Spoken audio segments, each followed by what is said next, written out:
South Africa سے کسی نے پوچھا میری شادی کو 12 سال ہو گئے ہیں، 12 سالوں سے میرے شوہر مجھے دھوکہ دے رہے ہیں، اب میری برداشت سے باہر ہو چکا ہے، اب تو وہ میرے سامنے بھی فحش ویڈیوز دیکھنے لگے ہیں، استغفر اللہ، ساری حدیں پار کر دی ہیں، میرے پاس واپسی کا کوئی راستہ نہیں ہے، کیا مجھے ابھی بھی شوہر کا حق ادا کرنا ہوگا؟ جب کہ وہ میرے قریب آتے ہیں تو مجھے وحشت ہوتی ہے، میرے 2 بچے ہیں، میں کیا کروں؟ یہ تو بہت ہی بری حرکت ہے، بیوی کے سامنے یہ کام کر رہا ہے ایک آدمی، فحش ویڈیوز دیکھ رہا ہے۔ تو آپ اپنے رشتہ داروں سے رابطہ کریں، اپنے والد سے، بھائیوں سے۔ عورت کو سپورٹ ملتی ہے اس کے خاندان کے مردوں سے، تو خاندان کے مرد ہی اگر ڈھیلے ہوں تو پھر عورت، ہماری سوسائٹی میں آپ کو پتہ ہے پھر عورت پہ ظلم ہوتا ہے۔ یہ تو بہت ہی تکلیف دہ حرکت ہے۔ اصولی طور پر تو ایسی صورت میں شوہر سے علیحدگی لینی چاہیے۔ جو آپ کے سامنے اس کام کو کرتے ہوئے اس کو شرم نہیں آ رہی ہے، اتنی کھلے عام ایک جرم کر رہا ہے وہ، تو اور اس سے خطرہ ہوتا ہے کہ عورت بھی گناہ میں نہ پڑ جائے کہیں۔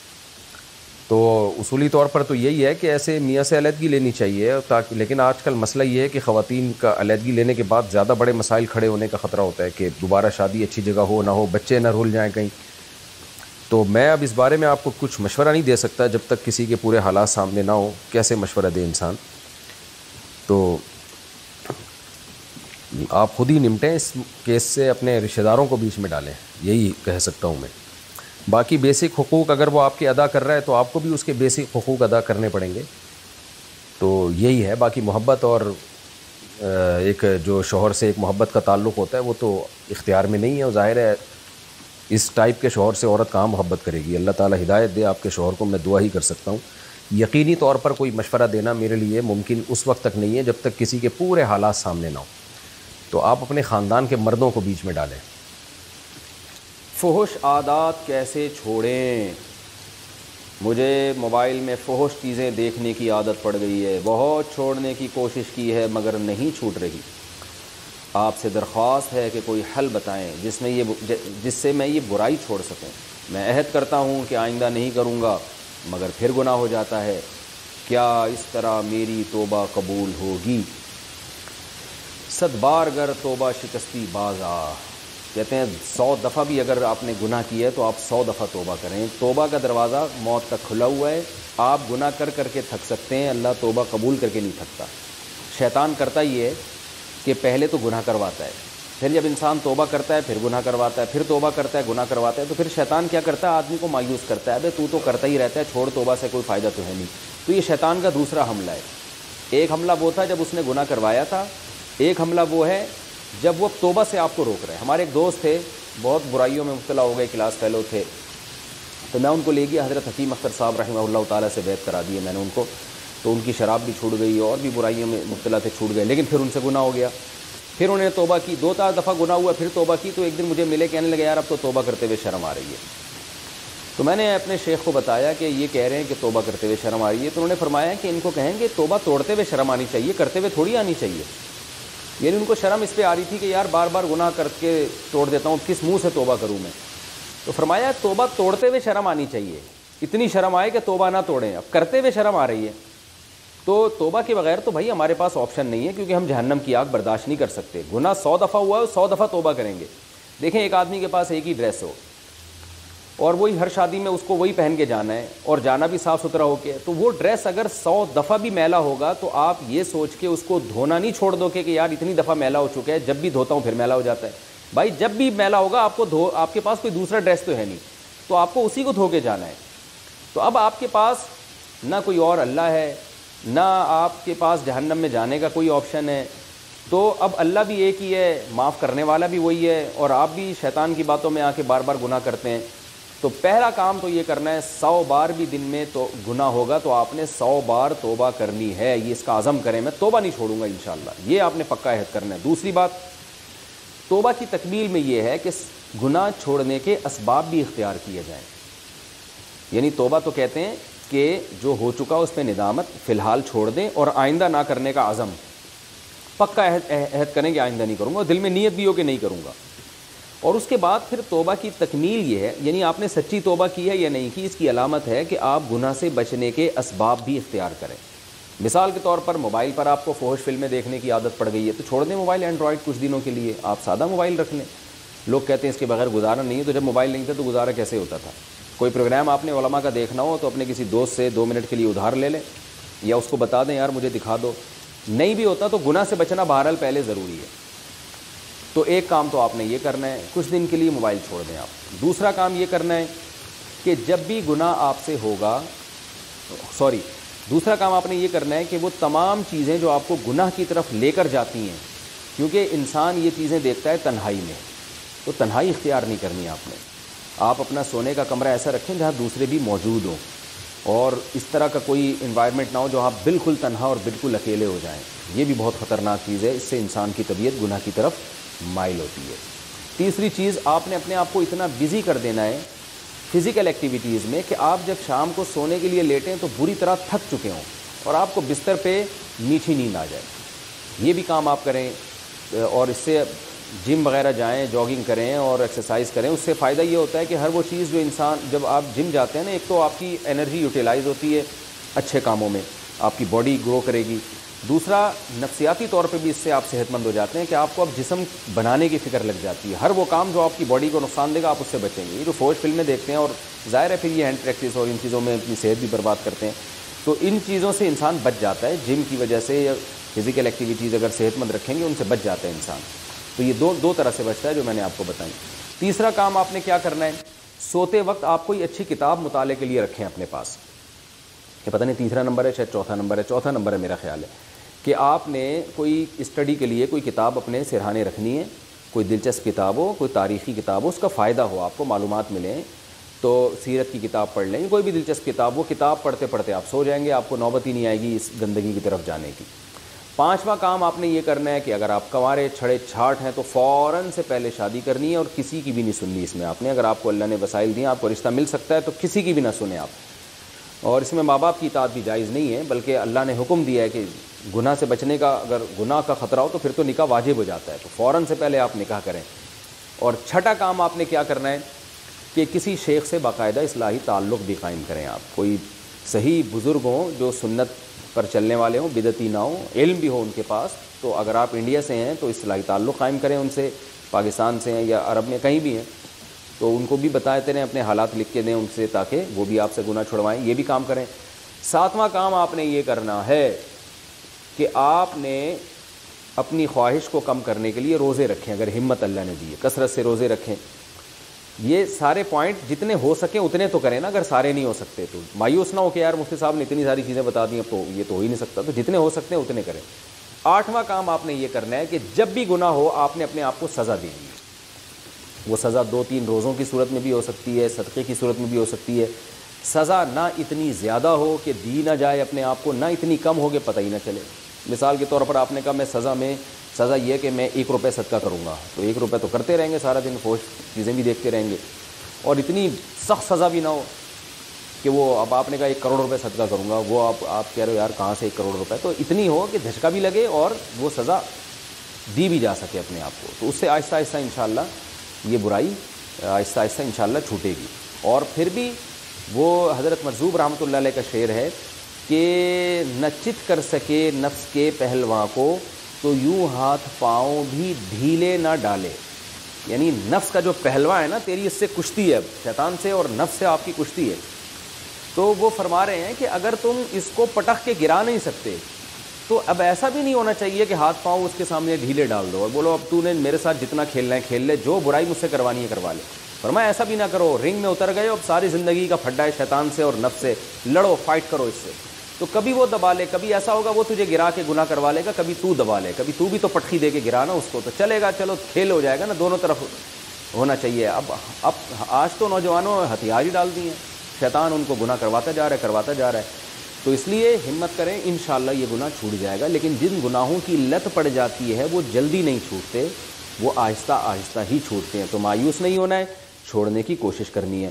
اور اگر کوئی اچھے نفسیاتی ڈاکٹر آپ کے جاننے والوں میں ہیں, اچھے ہوں, جو دیندار ہوں, کیونکہ بعض ڈاکٹر خود آج کل لوگوں کو الٹے کاموں پہ لگا دیتے ہیں, اللہ تعالیٰ پناہ میں رکھے, ہینڈ پریکٹس وغیرہ پہ خود ڈاکٹر بھی لگا دیتے ہیں. تو یہ تو نیچرل نہیں ہے, اس سے بہت صحت خراب ہو جاتی ہے.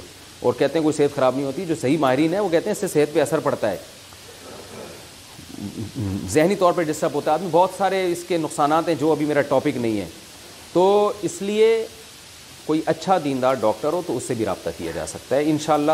اور پھر دعا بھی کی جائے. سب سے اہم چیز تبلیغ میں اگر وقت لگا لیں گے تو بھی بڑا فائدہ ہوگا انشاءاللہ آپ کو.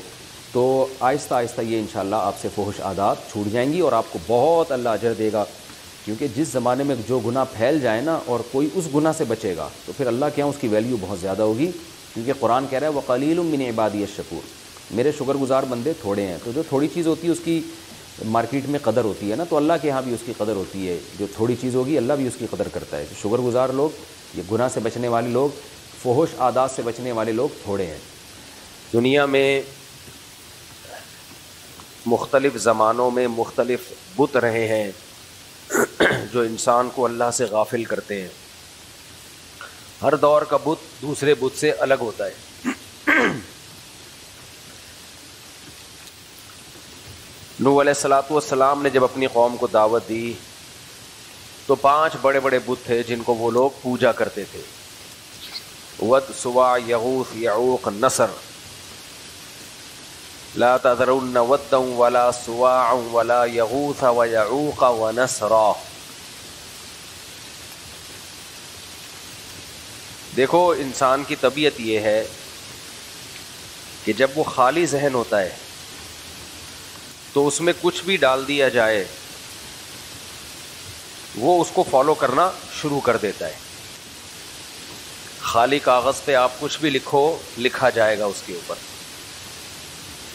لیکن اگر ایک کاغذ پہ پہلے سے ہی بہت کچھ لکھا ہوا ہے تو پہلے اس لکھے ہوئے کو مٹانا پڑے گا آپ کو, ربڑ کے ذریعے, کسی بھی چیز کے ذریعے.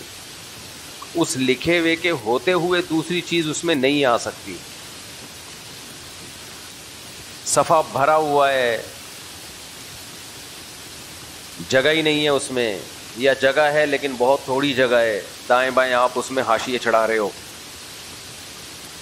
تو عقل مند لوگ کیا کریں گے, اس خالی صفحے پہ لکھنے کے لیے پہلے کوشش کریں گے اگر اسی صفحے پہ لکھنا ہے یا تو اس کو پھاڑ کے پھینک دیں گے, دوسرا صفحہ, دوسرا پیج استعمال کریں گے. اور اگر اسی پیج پہ لکھنا ہے تو پہلے اس کی لکھائی کو مٹانا پڑے گا. بالکل یہی حال انسان کا ہے. انسان کے دل میں مختلف نظریات, مختلف کانسیپٹ, مختلف عقیدے اتنے سارے جمع ہو جاتے ہیں کہ جب بھی پیغمبر دنیا میں آتے ہیں پہلے وہ ان باطل عقیدوں کو نکالتے ہیں, باطل محبتوں کو نکالتے ہیں. جب تک باطل کی محبت نہیں نکلتی, حق کی محبت دل میں نہیں آتی ہے. مجھے آپ ایک بات بتاؤ, آپ نے گٹر میں عطر ڈال دیا, گٹر کا ڈھکن کھولا آپ نے, اس میں خوشبو پیدا کرنے کے لیے اسپرے چھڑک دیا آپ نے بہت سارے, تو یہ پرلے درجے کی حماقت ہوگی کہ نہیں ہوگی؟ کیا خیال ہے بھائی؟ بھائی اس گٹر میں یا تو اس اتنا گندا ہو چکا ہے کہ اب اس کو چھوڑ دو, کوئی دوسری جگہ پہ خوشبو پیدا کرو. اور اگر اسی میں خوشبو پیدا کرنی ہے تو پہلے اس کو صاف کرنا پڑے گا, آپ کو سارا گند نکال کے اس کی دیواروں کو تیزاب سے دھونا پڑے گا. اور جو گٹر لائن کا کنیکشن آ رہا ہے نا, جہاں سے گٹریں لائنیں آ کے اس بڑے گٹر میں گر رہی ہیں, ان لائنوں کو بھی ڈسکنیکٹ کرنا پڑے گا, ورنہ آپ صاف کرتے جائیں گے اور لائنیں پھر دوبارہ گٹر آتے جائیں گے, گٹر لائنیں اس میں گرتی جائیں گی. تو ان لائنوں کو بھی ڈسکنیکٹ کرنا ہے اور اس کی بھی دھلائی کرنی ہے. اس کے بعد جا کے آپ اس کو کسی قابل بنا سکتے ہو, اس میں پھول ڈال سکتے ہو, اس میں خوشبو چھڑک سکتے ہو. اللہ کرے یہ بات ہمارے دماغوں میں آ جائے کہ بھائی انسانوں کے دل میں بھی یا تو خوشبو ہوگی یا گٹر ہوں گے, انسان ایک حالت میں نہیں رہتا. بار بار میں بیان میں ایک چیز کہتا ہوں, انسان کی روحانی زندگی کے 2 پارٹ ہیں, انسان کی زندگی کے 2 پارٹ ہیں, ایک ہے اس کی باڈی اور ایک ہے اس کی روح. اندر کا جو انسان ہے اس کو روح کہا جاتا ہے. ڈاکٹر کا ٹاپک اندر کا انسان نہیں ہے, وہ باہر کا انسان ہے. آپ کہہ سکتے ہو نہیں کڈنی اسپیشلسٹ بھی تو ہوتے ہیں, وہ اندر کا ہوتا ہے. بھائی وہ بھی باہر ہی ہے, تو کڈنی نا نظر آ رہا ہے, باہر سے میری مراد جو نظر آ رہا ہے. میڈیکل سائنس کا ٹاپک باہر کا انسان ہے. انبیاء کا ٹاپک کیا ہے؟ باہر کا انسان نہیں ہے. پیغمبروں کا ٹاپک اندر کا انسان. اندر کی چیزیں نظر نہیں آتی. آپ کے دل میں حسد، بغض، کینہ، لالچ، مردار پہ مر رہے ہو تو یہ گندا انسان ہے. دیکھو کسی کو عشق ہو گیا کسی حسینہ سے، کسی اور کو عشق ہوا، کوئی کچرے کے ڈھیر پہ لاش پڑی ہوئی تھی، اس لاش پہ عاشق ہو گیا، تو آپ کیا کہو گے؟ جو لاش پہ عاشق ہوا ہے، مردار پہ عاشق ہوا ہے، اس کو آپ کیا کہو گے؟ تیرا ذوق نظر بلند نہیں ہے، یہی کہو گے نا. یار تمہارا جو، اس کو ایک بڑا اچھا لفظ اس کے لیے استعمال ہوتا ہے، یعنی تمہارا ایک بڑا اچھا لفظ استعمال ہوتا ہے آج کل مارکیٹ میں چل رہا ہے، یار نہیں رہا دماغ میں. ذوق نظر بلند تو ادھر گاڑی اردو ہو گئی نا. اتنا بلند ذوق نظر ہوتا کہ اتنی اچھی اردو سمجھ میں آ رہی ہوتی تو پھر ایسی حرکتیں ہو کیوں رہی ہے؟ ارے یہ کیا ظلم کر رہا ہے کہ مرنے والوں پہ مر رہا ہے. جو دم حسینوں کا بھر رہا ہے بلند ذوق نظر نہیں ہے. جو مرنے والوں پہ مرتا ہے اس کا ذوق نظر بلند نہیں ہوتا. تو کوئی لاش پہ مر رہا ہے کہ یار کتنی خوبصورت، عاشق ہو گیا میں، کاش زندہ ہو جائے میں اس سے شادی کر لوں. لوگ کیا کہیں گے؟ بھائی یہ مرا ہوا ہے، اس سے تو گھن آتی ہے انسان کو، لاش ہے. آپ نے دیکھا ہوگا نا ایک ویڈیو وائرل ہوئی تھی کہ مردہ لاشوں کے ساتھ بدکاری کرتا ہے ایک آدمی، اللہ بچائے، یہ بولتے ہوئے بھی عجیب سا لگ رہا ہے. تو کتنی گھن آئی نا اس آدمی سے. اگر وہ آپ میں سے کسی کے پاس آ کے بیٹھ جائے آپ جگہ چینج کر لو گے کہ یار اس قدر ٹھرکی، اتنا گندا، اتنا پلید آدمی کہ قبروں میں گھس کے اپنی خواہش پوری کرتا ہے. ایسے غلیظ اور ایسے گندے آدمی سے انسان کو گھن آتی ہے. ایسے بھی کیسز آتے ہیں کہ چھاپا مارا گھر میں اور مردہ لاشوں کے گوشت ملے. ایسے بھی لوگ ہیں گوشت کھاتے ہیں، قبرستان میں مردہ دفنایا. اب میرا یہ بیان سن کے کھانا نہ شروع کر دیں کچھ لوگ، یہ بھی ڈر ہوتا ہے، برائی کا تبصرے سے برائی پھیلتی ہے. تو آپ نے سنا ہوگا، گئے قبروں میں گھس کے مردہ لاشیں نکالیں، گھر میں لا کے رکھی ہوئی ہیں، پکا کے کھا رہے ہیں. چھاپے پڑے ہیں نا، دیکھا ہے لوگوں نے. میرا خیال ہے وہ اقرار الحسن ہے نا، اس نے دکھایا تھا یا کس نے دکھایا تھا. اب آپ کا کیا خیال ہے؟ آپ کو ایسے لوگوں سے گھن آئے گی کہ نہیں آئے گی؟ بولو. اچھا اس کو خود کو گھن آ رہی تھی اس عمل سے؟ اللہ کرے جو بات میں کھوپڑی میں اتارنا چاہ رہا ہوں نا وہ اتر جائے. ٹیکنیکل چیزیں ہوتی ہیں کچھ، ان کو سمجھانے کے لیے ٹیکنیکل اسٹائل سے اگر سمجھائی جائے تو وہ سمجھ میں آ جاتی ہے. دیکھو میرے بھائی، جو یہ گندی، یہ جو لاشیں کھا رہا تھا، کیڑوں والی لاشیں، اس کو اپنے اس عمل سے گھن آ رہی تھی؟ ہے نہیں آ رہی تھی نا، تبھی تو کھا رہا تھا. گھن آ رہی ہوتی کیوں کھا رہا ہوتا؟ لیکن آپ کا کیا خیال ہے اگر وہ یہ کہتا ہے مجھے تو گھن نہیں آ رہی، تو آپ اس کی اس دلیل کو مان لو گے کہ تم بہت نیک، شریف، اچھے انسان ہو، پاک صاف انسان ہو، کیونکہ تمہیں گھن نہیں آ رہی تو کھا لو. بھائی ہمیں آ رہی ہے، ہم نہیں کھا رہے. پرسنل معاملہ ہے ہر آدمی کا، اس میں آزاد ہے انسان. کسی کو کسی کام سے گھن آتی ہے، کسی کو کسی کام سے گھن نہیں آتی. تو یہ کلچر کا ڈفرینس ہے. گورا نا اسی طرح اسٹائل مارتا ہے، جب اس کو بولو نا کمبختو تم لونڈے بازی تم نے سوسائٹی میں عام کر دی ہے، بغیر تو ہر آدمی تم میں زنا کرتا ہے، اور باپ کو ماں کو تم اولڈ ہاؤس میں جمع کراتے ہو، کمبختوں. کہ نہیں، ہر آدمی کا جو ہے نا انڈیویجول لائف ہوتی ہے، پرسنل کلچر ہوتا ہے. اس کا مطلب یہ ہوا کہ مردہ کھانے کے کلچر اگر بڑھ جائے، اگر وہ اقرار الحسن چھاپا نہ پڑواتا 1 سے 2، 2 سے 3، 3 سے 4، اور پتہ چلا آدھا شہر مردے کھانے لگتا، تو یہ تو کلچر کا حصہ بن جاتا. کیا خیال ہے؟ شروع میں گھن آتی ہے ایسی حرکتوں سے، 4-6 بوٹیاں کباب کھانے کے بعد انسان کیا ہو جاتا ہے؟ Use to. یہ جو چائنا میں اور بعض ملکوں میں، چائنا میں بھی سب نہیں کرتے، بعض ملکوں میں جو کاکروچ بھی کھائے جا رہے ہیں، چھپکلیاں بھی کھائی جا رہی ہیں، بندر بھی کھائے جا رہے ہیں، کتے تو کھائے ہی جاتے ہیں، ویڈیوز پڑی ہوئی ہیں. زندہ بندر کا مغز کھایا جاتا ہے. پہلے میں اس کو غلط سمجھتا تھا کہ لوگ بتاتے تھے کہ بعض ملکوں میں زندہ بندر کو پکڑ کے میز کے اندر فٹ کیا جاتا ہے زندہ, وہ تڑپ رہا ہوتا ہے, چیخ رہا ہوتا ہے, اس پہ ترس بھی نہیں آتا کسی کو, ایسے سخت دل. اور پھر ایک بلیڈ سے اس کے سر کو کاٹا جاتا ہے, کھوپڑی کو, پھڑکتا ہوا اس کا بھیجا ہوتا ہے مغز, اور اس مغز کو 2-3 بندے مل کے کھا رہے ہوتے. وہ تڑپ رہا ہوتا ہے, چیخ رہا ہوتا ہے. میں سمجھتا تھا کسی نے پھینکی ہے, لیکن یہ حقیقت ہے, ایسا ہوتا ہے, ایسا ہوتا ہے. تو آپ کا کیا خیال ہے, یہ کیسے ہوا؟ کیا انسان ہمیشہ سے یہ سب کچھ کھاتا آ رہا ہے؟ نہیں, ہمیشہ سے نہیں کھاتا آ رہا. بات سے بات نکلتی ہے, کیا کریں یار, ٹاپک کو پکڑ کے رکھنا ہے, ٹاپک چینج نہ ہو جائے. لیکن جو بات سے بیچ میں پوائنٹ نکلتا ہے نا, وہ پوائنٹ اگر میں اس وقت چھوڑ دوں تو پھر بعد میں وہ پوائنٹ آتا نہیں ہے. آج کل نا یہ جو ہمارے ڈاکٹر لوگ ہیں یہ ایک بہت بڑی غلطی کر رہے ہیں, اور سائنسدان لوگ ہیں, یہ پتہ ہے کیا کر رہے ہوتے ہیں؟ قدیم انسان کو کیسے دکھا رہے ہوتے ہیں؟ جنگلی. قدیم انسان کیسا دکھاتے ہیں؟ جنگل کا, پتے باندھے ہوئے ہیں اور شکار کر رہا ہے. یہ قدیم انسان دکھایا ہے. ہسٹری بالکل اس کے اگینسٹ ہے. تاریخ بتاتی ہے قدیم انسان ایسا نہیں تھا. قدیم انسان مہذب تھا. یہ نا ڈاروین کی تھیوری کو درست ثابت کرنے کے لیے کچھ جھوٹ بولے جاتے ہیں. ڈاروین کی تھیوری کو درست ثابت کرنے کے لیے کچھ جھوٹ بولے جاتے ہیں. آپ جتنا قدیم جاؤ گے نا, آپ کو انسانوں میں تہذیب زیادہ نظر آئے گی, اور جتنا فیوچر کی طرف جاؤ گے تہذیب, ترقی بڑھے گی, تہذیب ختم ہوگی. ماضی میں جاؤ گے ترقی کم ہو رہی ہے, تہذیب بڑھ رہی ہے. جنگلی لوگوں میں تہذیب نہیں ہوتی.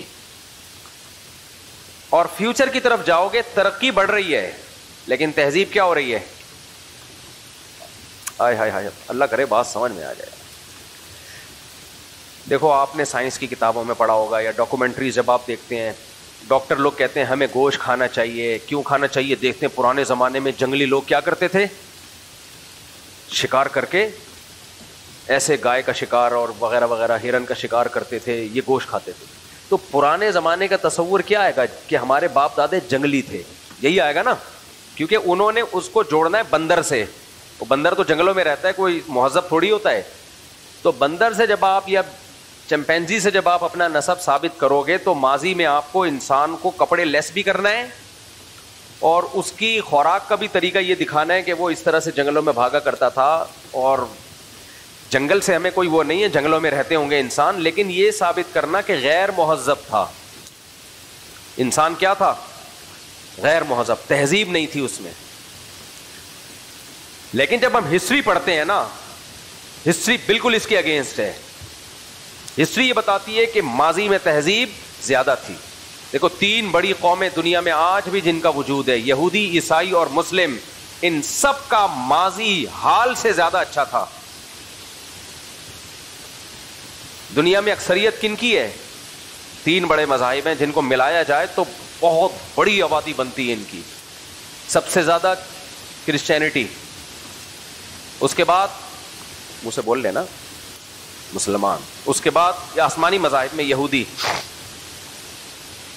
جتنا پاس میں جائیں گے, مسلمانوں کے پاس میں جائیں گے, مسلمانوں میں تہذیب زیادہ نظر آئے گی.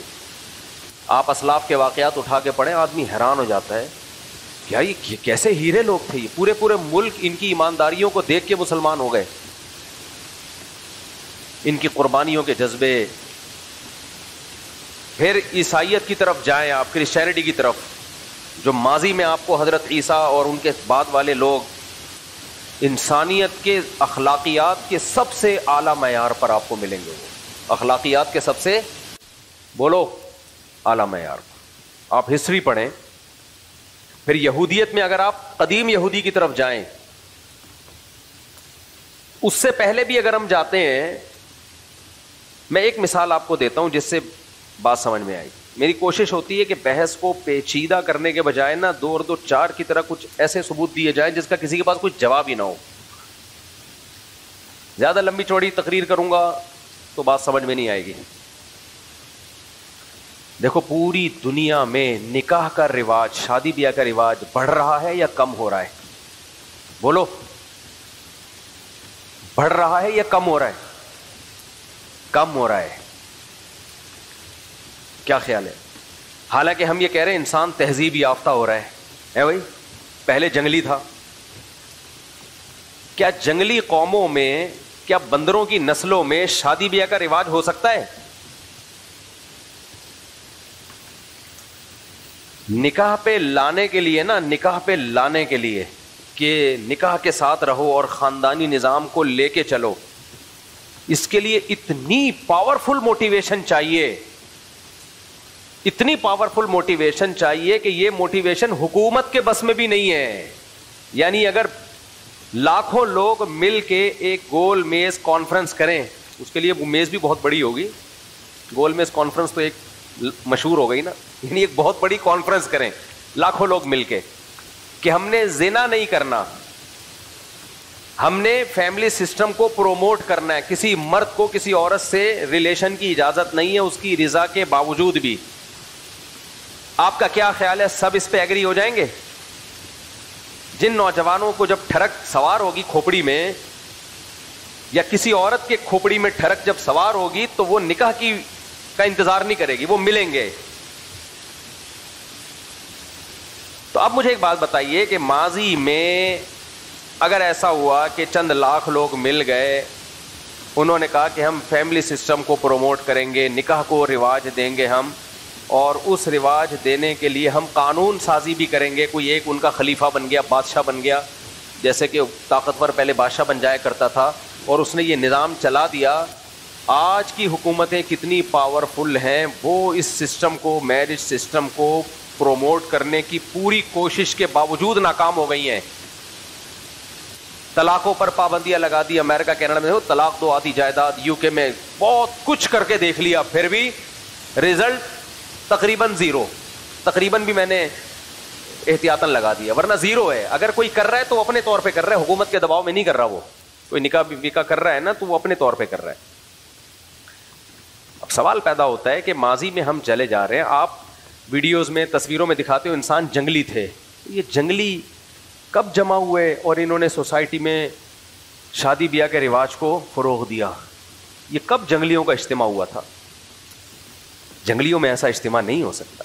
جبکہ ہم ریئلٹی کیا ہے کہ جتنا ماضی کی طرف جائیں گے، پاسٹ کی طرف جائیں گے، فیملی سسٹم کمزور ہونے کے بجائے مضبوط ہوتا نظر آئے گا. بھائی یہ پیغمبروں کی موٹیویشن کے بغیر ممکن نہیں ہے. سمجھتے ہو کہ نہیں سمجھتے ہو؟ انسان کا ماضی پیغمبروں سے جا کے ملتا ہے، بندروں سے نہیں ملتا. جس سائنس کی کتاب میں پڑھو ماضی میں دکھاتے ہیں، جو ڈاکٹر تحقیق پیش کر رہا ہے، کوئی کہتا ہے سیب کھایا کرو، پھل، کیونکہ ہم جنگلوں میں رہتے تھے بندروں کے ساتھ، اور ہم کیا کھایا کرتے تھے؟ سیب کھاتے تھے اور پھل کھاتے تھے، لہذا اصل ہم ویجیٹیرین ہیں. کوئی کہتا ہے نہیں ہم شکار کر کے گوشت کھاتے تھے لہذا ہم گوشت خور ہیں. یہ تحقیق ایک الگ چیز ہے کہ گوشت کھانا چاہیے، سبزی کھانی چاہیے، یہ تو ڈاکٹروں کا کام ہے. لیکن کمبخت دلیل میں سب انسان کو جنگل کا جانور دکھا رہے ہوتے ہیں. تو ہمارے بھائی یہ جنگل ونگل ہوتا نا تو عیسیٰ علیہ السلام کے ماننے والے، موسیٰ علیہ السلام کے ماننے والے، محمد صلی اللہ علیہ وسلم کے ماننے والے دنیا میں سب سے زیادہ نہ ہوتے. ہاں آپ کہہ سکتے ہیں آج بھی تو جنگل کے انسان کو آپ دیکھو جا کے، وہ پتے باندھ کے رہتا ہے اور جنگلیوں کی طرح رہتا ہے، آج بھی تو دیکھو. تو یہ کون سی، یہ قدیم انسان ہے؟ نہ یہ جدید انسان ہے. کیسے جدید ہے؟ یہ وہ لوگ ہیں جو انسانوں کا جو سیٹ اپ آدم اور حوا علیہ السلام سے چلا آ رہا تھا اس سیٹ اپ سے کٹ گئے. جب کٹ گئے تو تہذیب سے دور ہو گئے. انسان جو انسانوں سے کٹتا ہے وہ تہذیب سے دور ہوتا ہے، جو انسانوں میں رہتا ہے وہ مہذب ہوتا ہے. تو یہ وہ لوگ ہیں جو انسانوں سے کٹے ہیں. کیسے؟ پہلے زمانے میں جنگیں ہوا کرتی تھیں، ظلم ہوا کرتے تھے، تو کچھ لوگ بھاگ جایا کرتے تھے، جنگلوں میں نکل گئے. یا ایسا بہت ہوا ہے کہ آپ سمندری سفر کر رہے ہیں، جہاز لے کے آپ کو کسی ایسے گمنام جزیرے میں چلا گیا کہ اب آپ کے لیے نہ وہاں سے آنا ممکن اور نہ کسی طریقے سے زندگی بچانا ممکن. تو یہ لوگ پیغمبروں کی تعلیمات سے دور ہو گئے. جب دور ہوئے تو پھر انہوں نے آہستہ تہذیب ختم، تعلیم ختم، تو آہستہ آہستہ ان کی زندگیوں میں جنگلی پن آنا شروع ہو گیا. تو یہ انسانوں سے کٹے ہوئے لوگ ہیں، یہ وہ نہیں ہے جو ہمارے اصل باپ دادا تھے. سمجھ میں آ رہی ہے بات کہ نہیں آ رہی ہے؟ جب بھی انسان انسانوں سے کٹے گا تعلیم اور تربیت سے دور ہو جائے گا. تو یہ بہت بڑی مسٹیک ہے جو دنیا کو ایک بیوقوف بنایا جاتا ہے، ورنہ کیسے ممکن ہے بھائی، جتنا ماضی میں جاؤ گے. اب میں آپ کو اس مثال کی طرف آتا ہوں چائنا والوں کی. کتے بلے کھاتے ہیں، کیا ہمیشہ سے کھاتے ہیں؟ نہ، آپ چائنا کی ہسٹری اٹھا کے پڑھیں، یہ ہمیشہ سے نہیں کھاتے ہیں، ہمیشہ سے نہیں کھاتے ہیں. پہلے یہ بھی وہی کھاتے تھے جو ہم کھاتے ہیں. یورپ کی ہسٹری آپ اٹھا کے دیکھیں، یہ خنزیر کھاتے ہیں، کیا ہمیشہ سے کھاتے آ رہے ہیں؟ نہ، ان کی ہسٹری بتاتی ہے ہمیشہ سے نہیں کھاتے آ رہے. جب جنگوں میں بدحالی ہوئی ہے، قحط پڑا ہے، بھوکے مرنے لگے ہیں لوگ، تو جان بچانے کے لیے اٹرم شٹرم کھانا شروع کیا. شروع میں یہ ضرورت تھی، بعد میں کلچر کا حصہ بن گئی. سمجھتے ہو کہ نہیں سمجھتے؟ لیکن آپ ان قوموں کی ہسٹری جتنا ماضی کی طرف جائیں گے، خوراک میں بھی تہذیب نظر آئے گی آپ کو. کتے بلے انسانوں نے کتے بلے ماضی میں نہیں کھائے ہیں. خود یہ اس کی علامت ہے بھائی، تب انسانوں کا شجرہ پیغمبروں سے جا کے ملتا ہے کہ انہوں نے انسانوں کو بتایا کیا کھانا ہے کیا نہیں کھانا. ورنہ اگر بچے کو آپ جنگل میں چھوڑ دیں، اسے کیا پتا کیا کھانا ہے، وہ کچھ بھی کھا جائے گا، کتے بھی کھائے گا، وہ بلے بھی کھائے گا. لیکن ہم ماضی کی طرف جاتے ہیں، پاسٹ میں جب ہم جاتے ہیں، اگر یہ جنگلی انسان ہوتا تو چائنا والے جو کچھ آج کھا رہے ہیں، یہ ہزاروں سال پہلے بھی وہی کچھ کھا رہا ہوتا، جبکہ ہزاروں سال پہلے انسانوں کی خوراکیں ایسی نہیں تھیں. سمجھتے ہو کہ نہیں سمجھتے؟ آج یورپین اقوام خنزیر کھاتی ہیں، لیکن آپ ہسٹری دیکھیں، یہ ہمیشہ سے نہیں کھاتے آ رہے. ورلڈ وار میں جب قحط پڑے ہیں، لوگوں کی یعنی جان سے ہاتھ دھو بیٹھنے لگے، تو ان کے پادریوں نے فتویٰ دیا کہ ضرورت میں خنزیر کھانے کی اجازت ہے. شروع میں ضرورت تھی، اس کے بعد ٹیسٹ گین ہو گیا. کیا کھانا شروع کر دیا؟ خنزیر کھانا شروع کر دیا، سور کھانا شروع کر دیا. عیسائیوں کا ماضی اٹھا کے دیکھو، یہ ذبح کر کے کھایا کرتے تھے. تبھی تو قرآن نے کہا ہے کہ عیسائی کا جو مسیحیوں کا ذبیحہ حلال ہے، کیونکہ ذبح کرتے تھے نا. آج کرتے ہیں ذبح؟ نہیں. تو پہلے تہذیب یافتہ ہوئے یا اب ہوئے؟ پہلے. یہ میں دلائل اس کے دے رہا ہوں کہ جتنا ماضی کی طرف جائیں گے، انسان آپ کو مہذب نظر آئے گا. اور اگر ماضی میں جو قومیں مہذب نہیں ہیں، وہ قومیں جو پیغمبروں کی تعلیمات سے دور ہیں، وہ قومیں مہذب نہیں ہیں.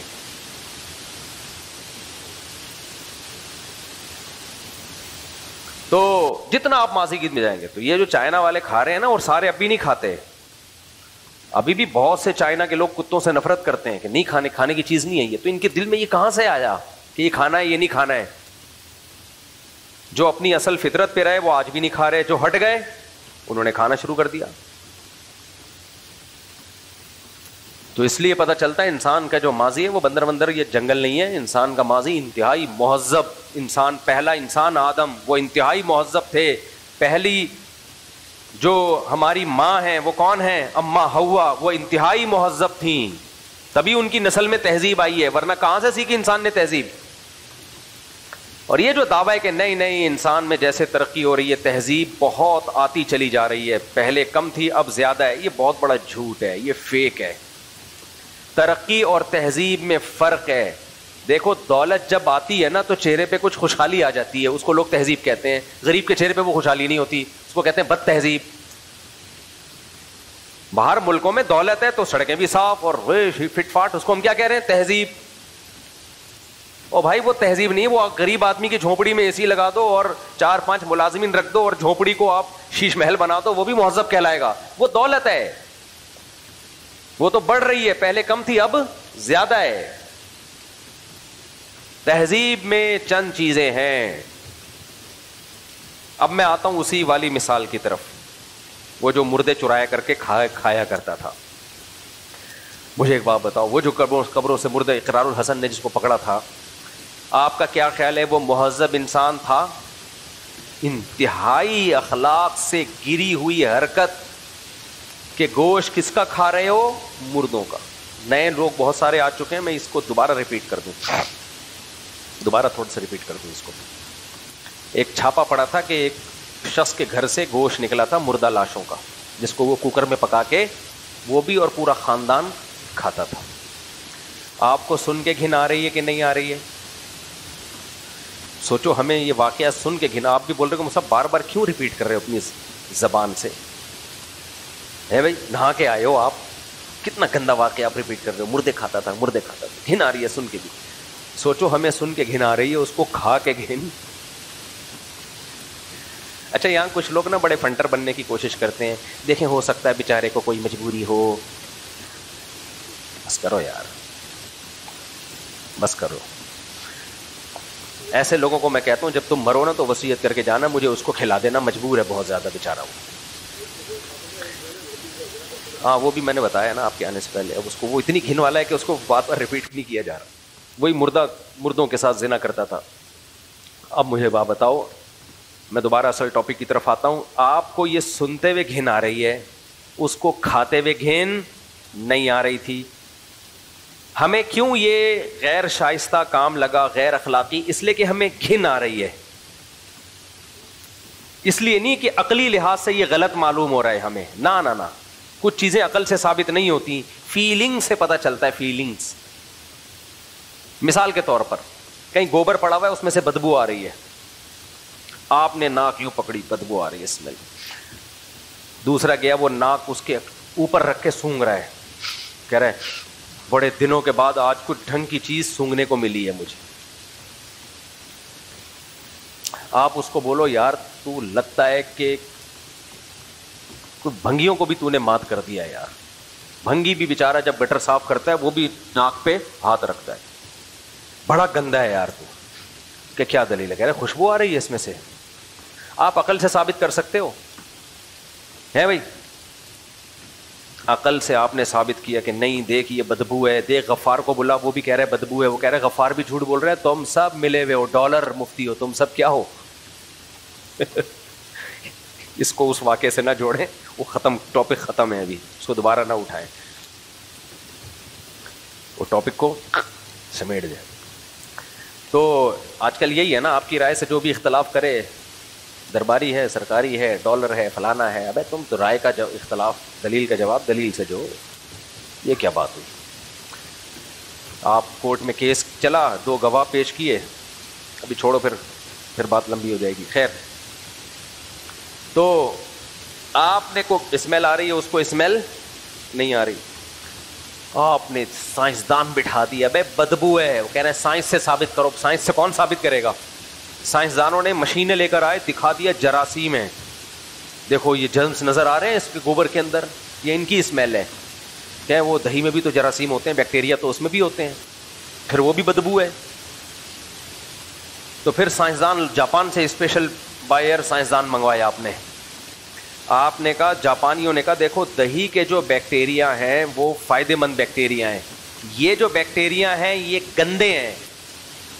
تو آپ کیا کہو گے؟ یہی تو ثابت کرو کہ گندے ہیں کہ نہیں ہیں. دونوں بیکٹیریا ہیں, دونوں کی شکل ایک جیسی اور ناک نقش بالکل ایک جیسے, تڑپنے اور پھڑکنے کا اسٹائل ایک جیسا.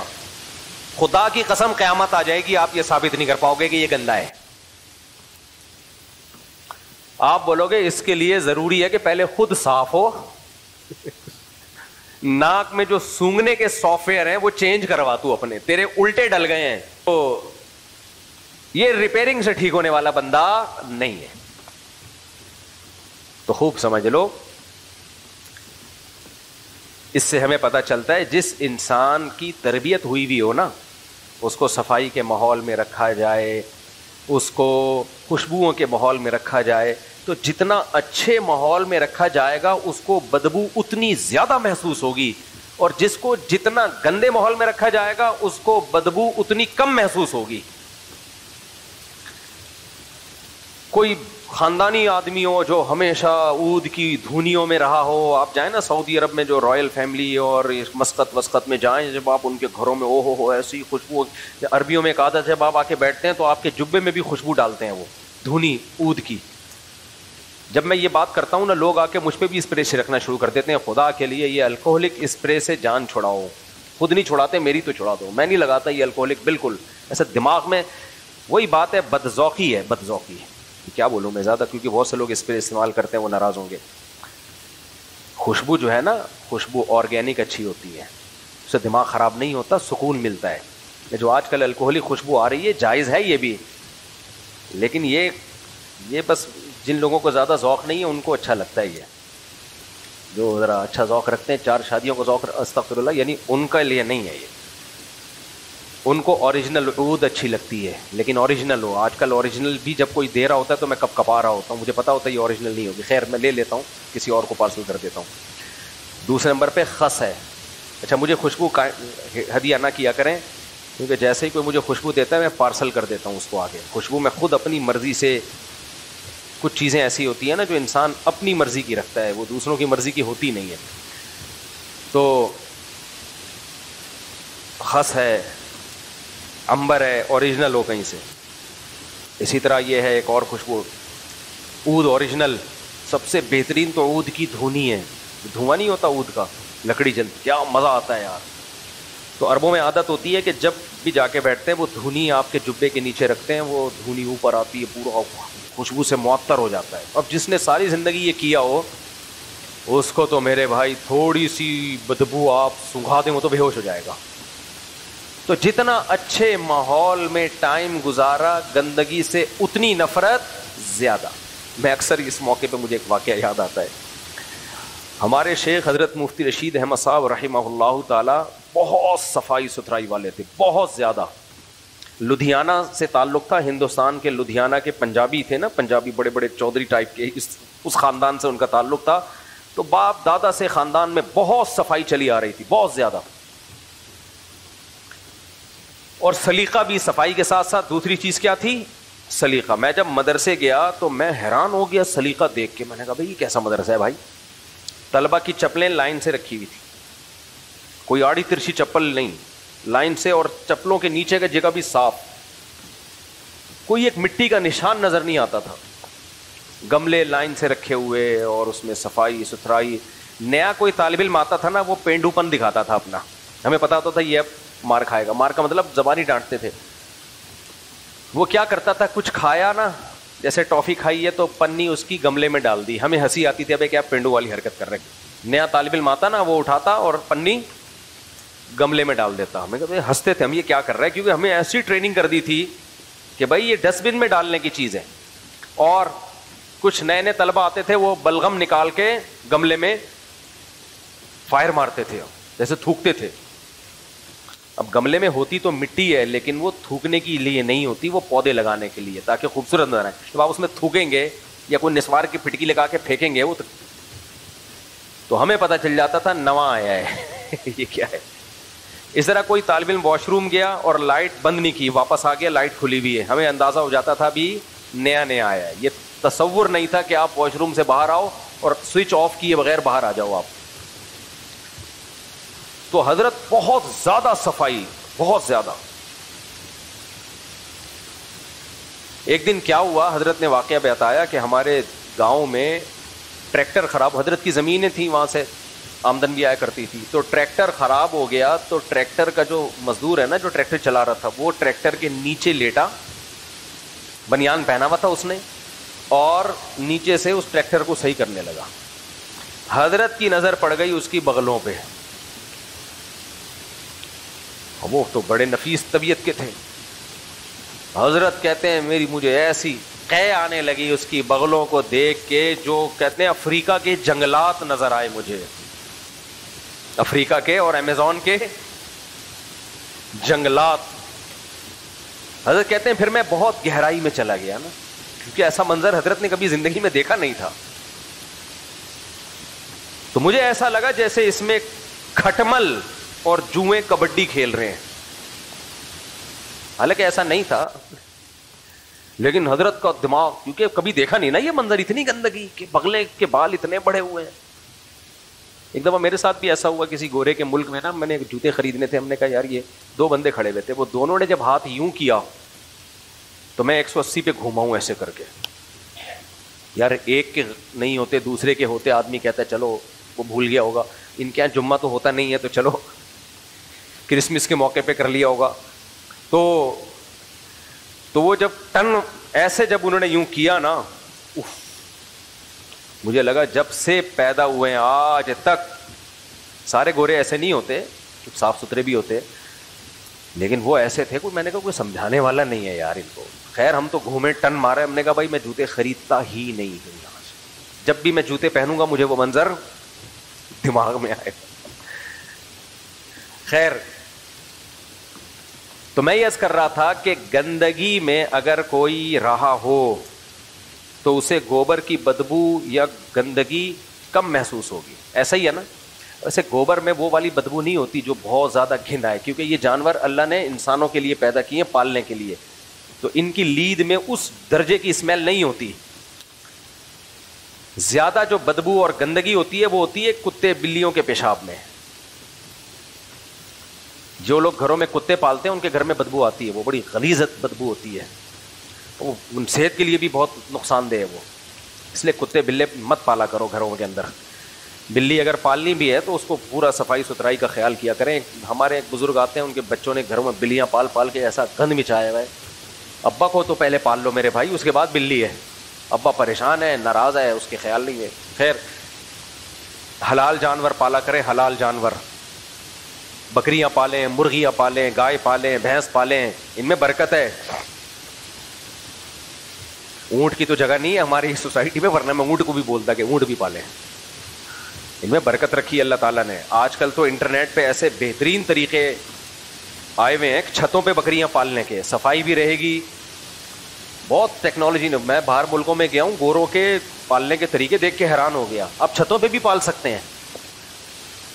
ایک پھٹا لگائیں, وہ پورا آرڈر ہوتا ہے اس کا. میں کسی کمپنی کی مشہوری کے لیے یہاں نہیں بیٹھا, لیکن آپ نیٹ پہ سرچ کریں گے نا, ایسے کیج بنتے ہیں فائبر کی, وہ بچتی ہے اس کے اوپر, بکریوں کی مینگنیاں پیشاب سارا نیچے جاتا ہے. نیچے سلیب میں ایک چھینٹیں لگی ہوئی ہوتی ہیں, تو وہ سارا نیچے جا کے ادھر ایک نالی میں آ کے گرتا ہے, اور وہ سارا نیچے رکھتے ہیں, کوئی چیز وہاں آ کے گرتا رہے گا. 24 گھنٹے میں ایک دفعہ اٹھا کے اس کو, یا ڈائریکٹ گٹر لائن سے بھی جوڑ سکتے ہیں آپ اس کو, سیوریج لائن سے بھی جوڑ سکتے ہیں. وہ پیشاب وغیرہ سب ایک طرف چلا جائے گا. تو بہت صفائی کے ساتھ اگر تھوڑی سی کھوپڑی استعمال کریں, اس سے فائدہ پتہ ہے کیا ہوگا؟ نمبر 1, انبیاء کی زندگی کے آپ کی زندگی زیادہ قریب ہو جائے گی. سمجھ رہے ہو؟ نمبر 2, حدیث میں آتا بکریوں والوں میں تواضع ہوتی ہے, تو آپ کے اندر جانور پالنے والے میں تکبر, بولو, بولتے کیوں نہیں ہوتا. کیونکہ آپ بکری کے ساتھ جب سیلفی لوگے نا, تو جہاں رشتہ بھیجا ہوا تھا وہ ٹوٹ جائے گا آپ کا. میرے ساتھ ایک دفعہ ایسا ہوا ہے کہ میں نے ایک جگہ پیغام نکاح بھیجا, تو انہوں نے بولے تو سنا بکری چراتا ہے. میں عصر کے بعد اپنی بکریاں لے کے نکلا کرتا تھا یہاں, وہ ڈنڈا میرے ہاتھ میں ہوتا تھا. اب بھی میرا دل چاہتا ہے, لیکن اب سیکیورٹی کی وجہ سے نہیں نکل پاتا, ورنہ میں ابھی بھی یہ کام کرتا. اتنا مزہ آتا ہے اس کام میں, بکریاں لے کے نکلو نا, 1 گھنٹہ رکھو, یہ سارا دن یہ کام نہیں, اور بھی دنیا میں کام ہے.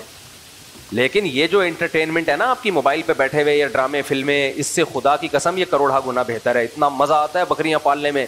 میرے پاس ایک ٹیڈی بکری تھی, بالکل گلول مٹول سی, اس کے 3 پدے سے گول سے بچے. میں عصر کے بعد اس بکری کو لے کے, یہ لوگ گوائیں, جب میں نے یہ بکریاں چرائی ہیں, محلے والوں کو پتہ ہے, میں لے کے نکلتا تھا ادھر ادھر. اس کے بعد جب مغرب کا ٹائم ہوتا تھا نا, بکری جیسے الگ ہے, بچے الگ ہیں, تو مغرب کے ٹائم پہ بکری نے ایک سیٹی مارنی ہوتی تھی بچوں کو خبردار کرنے کے لیے کہ آفس ٹائم ختم, گھر چلو. وہ ایک خاص قسم کی آواز نکالتی تھی, اور جو اس کے بچے ادھر ادھر گم ہوئے ہوتے تھے, ایسے پھدکتے, اچھلتے, کلابازیاں کھاتے, گرتے پڑتے, ماں کے پاس آتے کہ مغرب کا ٹائم ہو گیا ہے چلو. میں کہتا تھا ایسا تو ہمارے بچے نہیں سنتے. یہ چیزیں ذہنی سکون کا ذریعہ بنتی ہیں. نیچر کے جتنا قریب رہو گے تکبر بھی پیدا نہیں ہوگا, خوش بھی رہو گے. اور جتنا مصنوعی زندگی میں آؤ گے تکبر بھی پیدا ہوگا, ڈپریشن سے مر جاؤ گے کسی دن, برین ہیمریج سے, دماغ پھٹ جائے گا. ہر وقت ناک میں مکھی بٹھا کے رکھنا ہے, آفس میں 3 پیس سوٹ ٹائی میں, اور یہ کر لے وہ نہیں کر, ادھر جا ادھر جا, ہر وقت جو ہے نا یہ ناک میں مکھی بٹھا کے رکھنے والے لوگ یہ خود ہی ٹینشن سے مر جاتے ہیں. تو مجھے لوگ کہتے تھے یار آپ شادیاں بھی کر رہے ہو. یہ ایک دفعہ ہوا ہے رشتہ میں نے بھیجا, انہوں نے بولے تو سنا ہے بکری چرا رہا ہوتا ہے. میں نے کہا کیا میں نے کہا ہمارا شوق ہے, چرا رہے ہیں, کیا جا رہے ہیں. ایک دفعہ ایک صاحب ملنے کے لیے آئے, تو بکری کا جو کیج تھا اس میں مٹی اٹھا کے نا اس کو صاف صفائی کر رہا تھا, اور مٹی میں پورا لدا ہوا تھا میں. اب پتہ نہیں انہوں نے میرے بارے میں اچھا سوچا برا سوچا, یہ اللہ ہی بہتر جانتا ہے. جو بھی سوچا ہمیں اس کی پرواہ نہیں ہے. ایسا ہی ایک منظر ایک صاحب نے دیکھا, وہ کہنے لگے میں تو اس کو بڑا پڑھا لکھا سمجھ رہا تھا. تو وہ ملاقات کیے بغیر ہی چلے گئے. کوئی بات نہیں, چلتا ہے یار. پھر بھی ہو ہی گئی نا. کیا خیال, پھر بھی ہو ہی گئی. میں یہ نہیں کہہ رہا کہ آپ دھوتی بنیان پہن کے سارا دن بکریاں چراتے رہیں. ہر آدمی کا اپنی ایک کام ہوتا ہے, اس کو فوکس کریں. تھوڑا سا ٹائم کس کو دے دیں؟ انسان کو تفریح کے لیے ٹائم چاہیے کہ نہیں چاہیے؟ تو وہ جو تفریح کا تھوڑا سا ٹائم ہے نا, وہ اوٹ پٹانگ کاموں کے بجائے جانور پالنے میں لگا دیں. اور اگر آپ کے پاس جگہ نہیں ہے تو انٹرنیٹ پہ سرچ کریں, لوگوں نے اپنی چھتوں پہ بڑے خوبصورت کیج بنائے ہوئے ہیں, چھتوں پہ بھی دیسی سٹائل. مگر آپ کے پاس کیج بنانے کے پیسے نہیں ہیں تو نیٹ پہ آپ لکھیں بغیر پیسوں کے کیسے کیج بنایا جاتا ہے. ہر چیز انٹرنیٹ پہ پڑی ہوئی ہے بھائی, سوائے بیوی کو قابو کرنے کا طریقہ. اس کے علاوہ دنیا کی ہر چیز کس پہ ہے؟ انٹرنیٹ پہ موجود ہے. سسرال کو صحیح کرنے کا طریقہ نہیں ہے. داماد انسان کا بچہ نہیں بن رہا, اس کو انسان کا بچہ بنانے کا طریقہ انٹرنیٹ پہ موجود نہیں ہے. لیکن باقی ہر چیز آپ کو گوگل پہ ملے گی. گوگل بتائے گا, 10 طریقے آ جائیں گے جو آپ کے لیے سوٹیبل ہو, آپ اس کو اختیار کرو. میں امریکہ میں گیا, میں نے وہاں, اچھا امریکہ میں جو لوگ رہتے ہیں اکثر ملازمین کا رواج نہیں ہے. یہاں جن کے 20 ملازمین تھے نا, وہ وہاں جا کے سارے کام خود کر رہے ہوتے ہیں. اچھا اس سے خوش رہتے ہیں وہ, یہ کوئی توہین کی بات نہیں ہے. میں نے وہ انٹرنیٹ پہ ولاگ بنایا تھا نا کہ ہمارے دوست نے پورا کیج اپنے مبارک ہاتھوں سے بنایا, ٹھیک ہے نا, حالانکہ وہ انجینئر ہے, سافٹ ویئر انجینئر ہے وہ, لیکن پورا کیج اس نے نیٹ پہ سرچ کر کر کے اپنے ہاتھ سے بنایا. اتنا خوبصورت سسٹم, اس میں چھوٹی سی سولر پلیٹ لگا دی, وہ سورج کی روشنی سے چارج ہوتی ہے. شام کے وقت کیج کا دروازہ خود ہی بند ہوتا ہے, صبح کے وقت خود بخود کھل جاتا ہے. ایسا ٹیکنیکل سسٹم بنایا. میں نے کہا واہ بھائی واہ. تو بچوں کو یہ والی ایکٹیویٹی دو, ورنہ وہ کیا موٹو پتلو دیکھ دیکھ کے نا پاگل ہو جائیں گے, باولے ہو جائیں گے. ہو گئے ہیں, ہو کیا جائیں گے. اتنی بیماریاں بچوں میں, دماغی بیماریاں آ گئی ہیں کیونکہ بچوں کی لائف اب نیچرل رہی نہیں ہے. ہمارے بچپن میں اور یہاں جو بڑے لوگ بیٹھے ہوئے ہیں ان کے بچپن میں اور آج کے بچوں کے بچپن میں زمین آسمان کا فرق ہے. پہلے بچے کھیلتے تھے, ہنستے کھیلتے, ادھر بھاگے ادھر شرارت. تراویوں میں جو بچوں کے مزے ہوتے تھے, تراویوں میں جو پیچھے شرارتیں بچوں کی ہوتی تھی, ایسا نہ ہو بچے شروع کرتے ہیں وہ شرارتیں, وہ الگ چیزیں ہوتی تھی. سب بھاگم دوڑم, اور جب سلام پھیرنے کا ٹائم آیا سارے شریف بن کے ایسے بیٹھ جاتے تھے جیسے ساری سکینت انہی پہ نازل ہوئی ہے. آپ بچوں کی وہ زندگی ختم, ان کو بھی روبوٹ بنایا ہوا ہے بالکل. نہ کیچڑ میں کھیلتے ہیں, نہ مٹی میں کھیلتے ہیں. ہم نے تو بھائی ایک کچی مٹی کی اتنی گاڑیاں بنائی ہیں, اتنی گاڑیاں بنائی ہیں. مٹی ہم جایا کرتے تھے دوستوں کے ساتھ, مٹی لے کر آتے تھے, اس کو گارا بنا کے مختلف ڈیزائن کی گاڑیاں بناتے, پھر ان کے ٹکراؤ کا مقابلہ کرتے. ایمبولینس بناتے تھے, اس کے اوپر ہم جو لگاتے تھے نا اس کو ہم ٹینی نانا کہتے تھے. ٹینی نانا, وہ نہیں ایمبولینس بچتی ہے, مٹی کی ایمبولینس بنا کے اس کے اوپر ہم ایک رکھتے تھے, اس کو ہم کہتے تھے ٹینی نانا, جو سائرن ہوتا ہے. تو جب ہم گاڑیوں کی ٹکراؤ کا مقابلہ کرتے تھے سب سے پہلے وہ ٹینی نانا ٹوٹتا تھا. اس کا ٹینی نانا ٹوٹ گیا, یہ لفظ ابھی تک ہمیں یاد ہے. ٹینی نانا, وہ نہیں سائرن بج رہا ہوتا, اس کا نام تھا ٹینی نانا. تو ساری خوشیاں بچوں سے ہم نے چھین لی. اسکرین پہ لے جا کے بٹھا دیا, موٹو پتلو دیکھ رہا ہے, کبھی وہ موٹو پتلو کی باتیں تو سنو, پاگلوں والی باتیں. تمیز سے منہ سے آپ بچے سے ٹیڑھے اسٹائل میں بات کرو گے نا, بچہ ٹیڑھی باتیں شروع کر دے گا. ایک ڈاکٹر کی ایک کلپ میں نے دیکھا, اس نے بالکل صحیح کہا. نیچے لوگوں نے ڈاکٹر کو بڑی گالیاں دی ہوئی تھیں, غلط دی ہیں گالیاں, وہ ڈاکٹر نے صحیح بات کی ہے. اس ڈاکٹر نے کہا کہ بچوں سے توتلی زبان میں بات مت کیا کرو, توتلے ہو جاتے ہیں کمبخت. حقیقت ہے, یہ میرا تجربہ ہے. کسی بچے سے زیادہ توتلی بولتے رہو نا, وہ پھر صحیح بولتا ہی نہیں ہے. تھوڑا بہت تو چلتا ہے پیار میں, لیکن توتلا بولتے رہو گے وہ توتلا ہی نہ ہو جائے کہیں. تو بچے جب کارٹون دیکھتے ہیں تو اس میں جو اسٹائل دیکھتے ہیں ان کا چھچورا سا اسٹائل اور آڑا ترچا, وہی سیکھ رہے ہوتے ہیں. پھر عجیب, ماں باپ کہتے ہیں پتہ نہیں کس پہ گیا ہے. ماں کہتی کم از کم مجھ پہ تو نہیں گیا یہ. وہ سب سے پہلے اپنے آپ کو محفوظ کرتی ہے. ہمارے خاندان میں تو کوئی ایسا نہیں گزرا, مجھ پہ تو نہیں گیا یہ. خیر, ہم اپنے ٹاپک کی طرف آتے ہیں. دائیں بائیں قیام تام بہت زیادہ ہوتا رہتا ہے. تو میں عرض کر رہا تھا کہ دیکھو, وہ جو مردہ لاشیں کھایا کرتا تھا اس کو گھن آ رہی تھی؟ بولو, نہیں آ رہی تھی. کیوں نہیں آ رہی تھی؟ کیا وہ نیک شریف شرفا صفائی پسند انسان تھا؟ نہ, اس کو گندگی کی عادت پڑ گئی.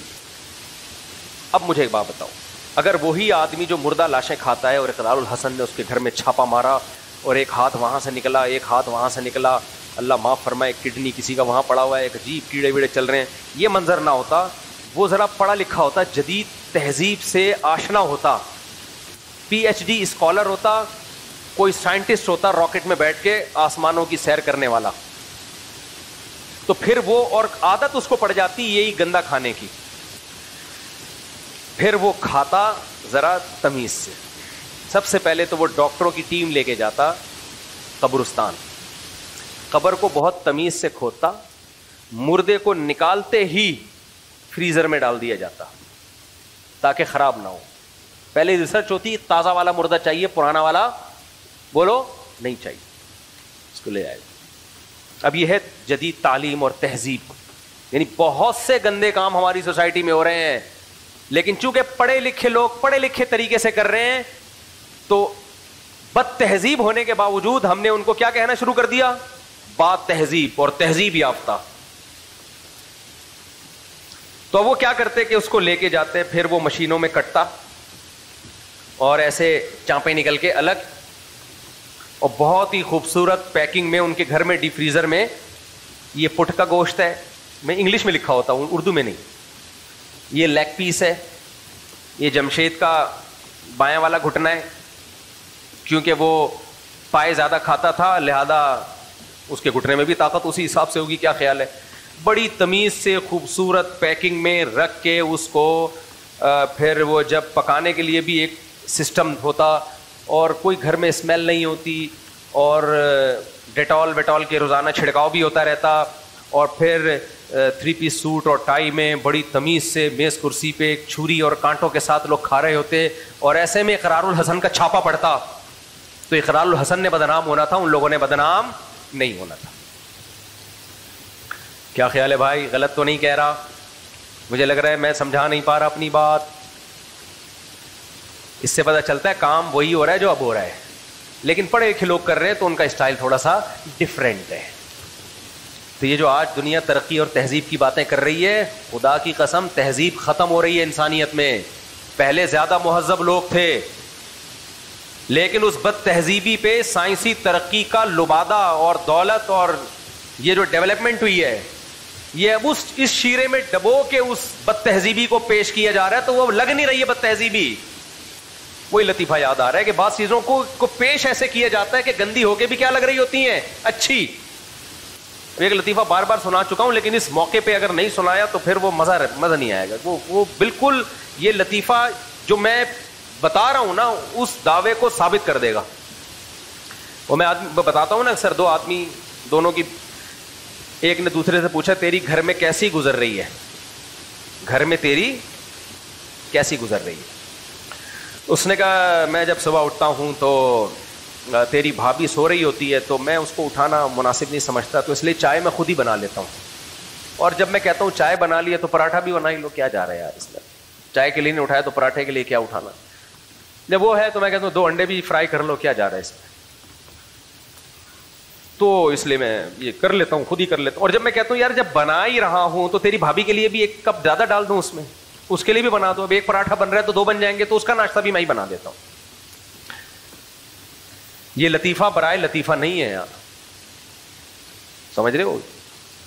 یہ صرف لطیفہ نہیں ہے, اس میں بہت سے اسباق چھپے ہوئے ہیں. کہہ رہے اس کے بعد میں آفس جاتا ہوں,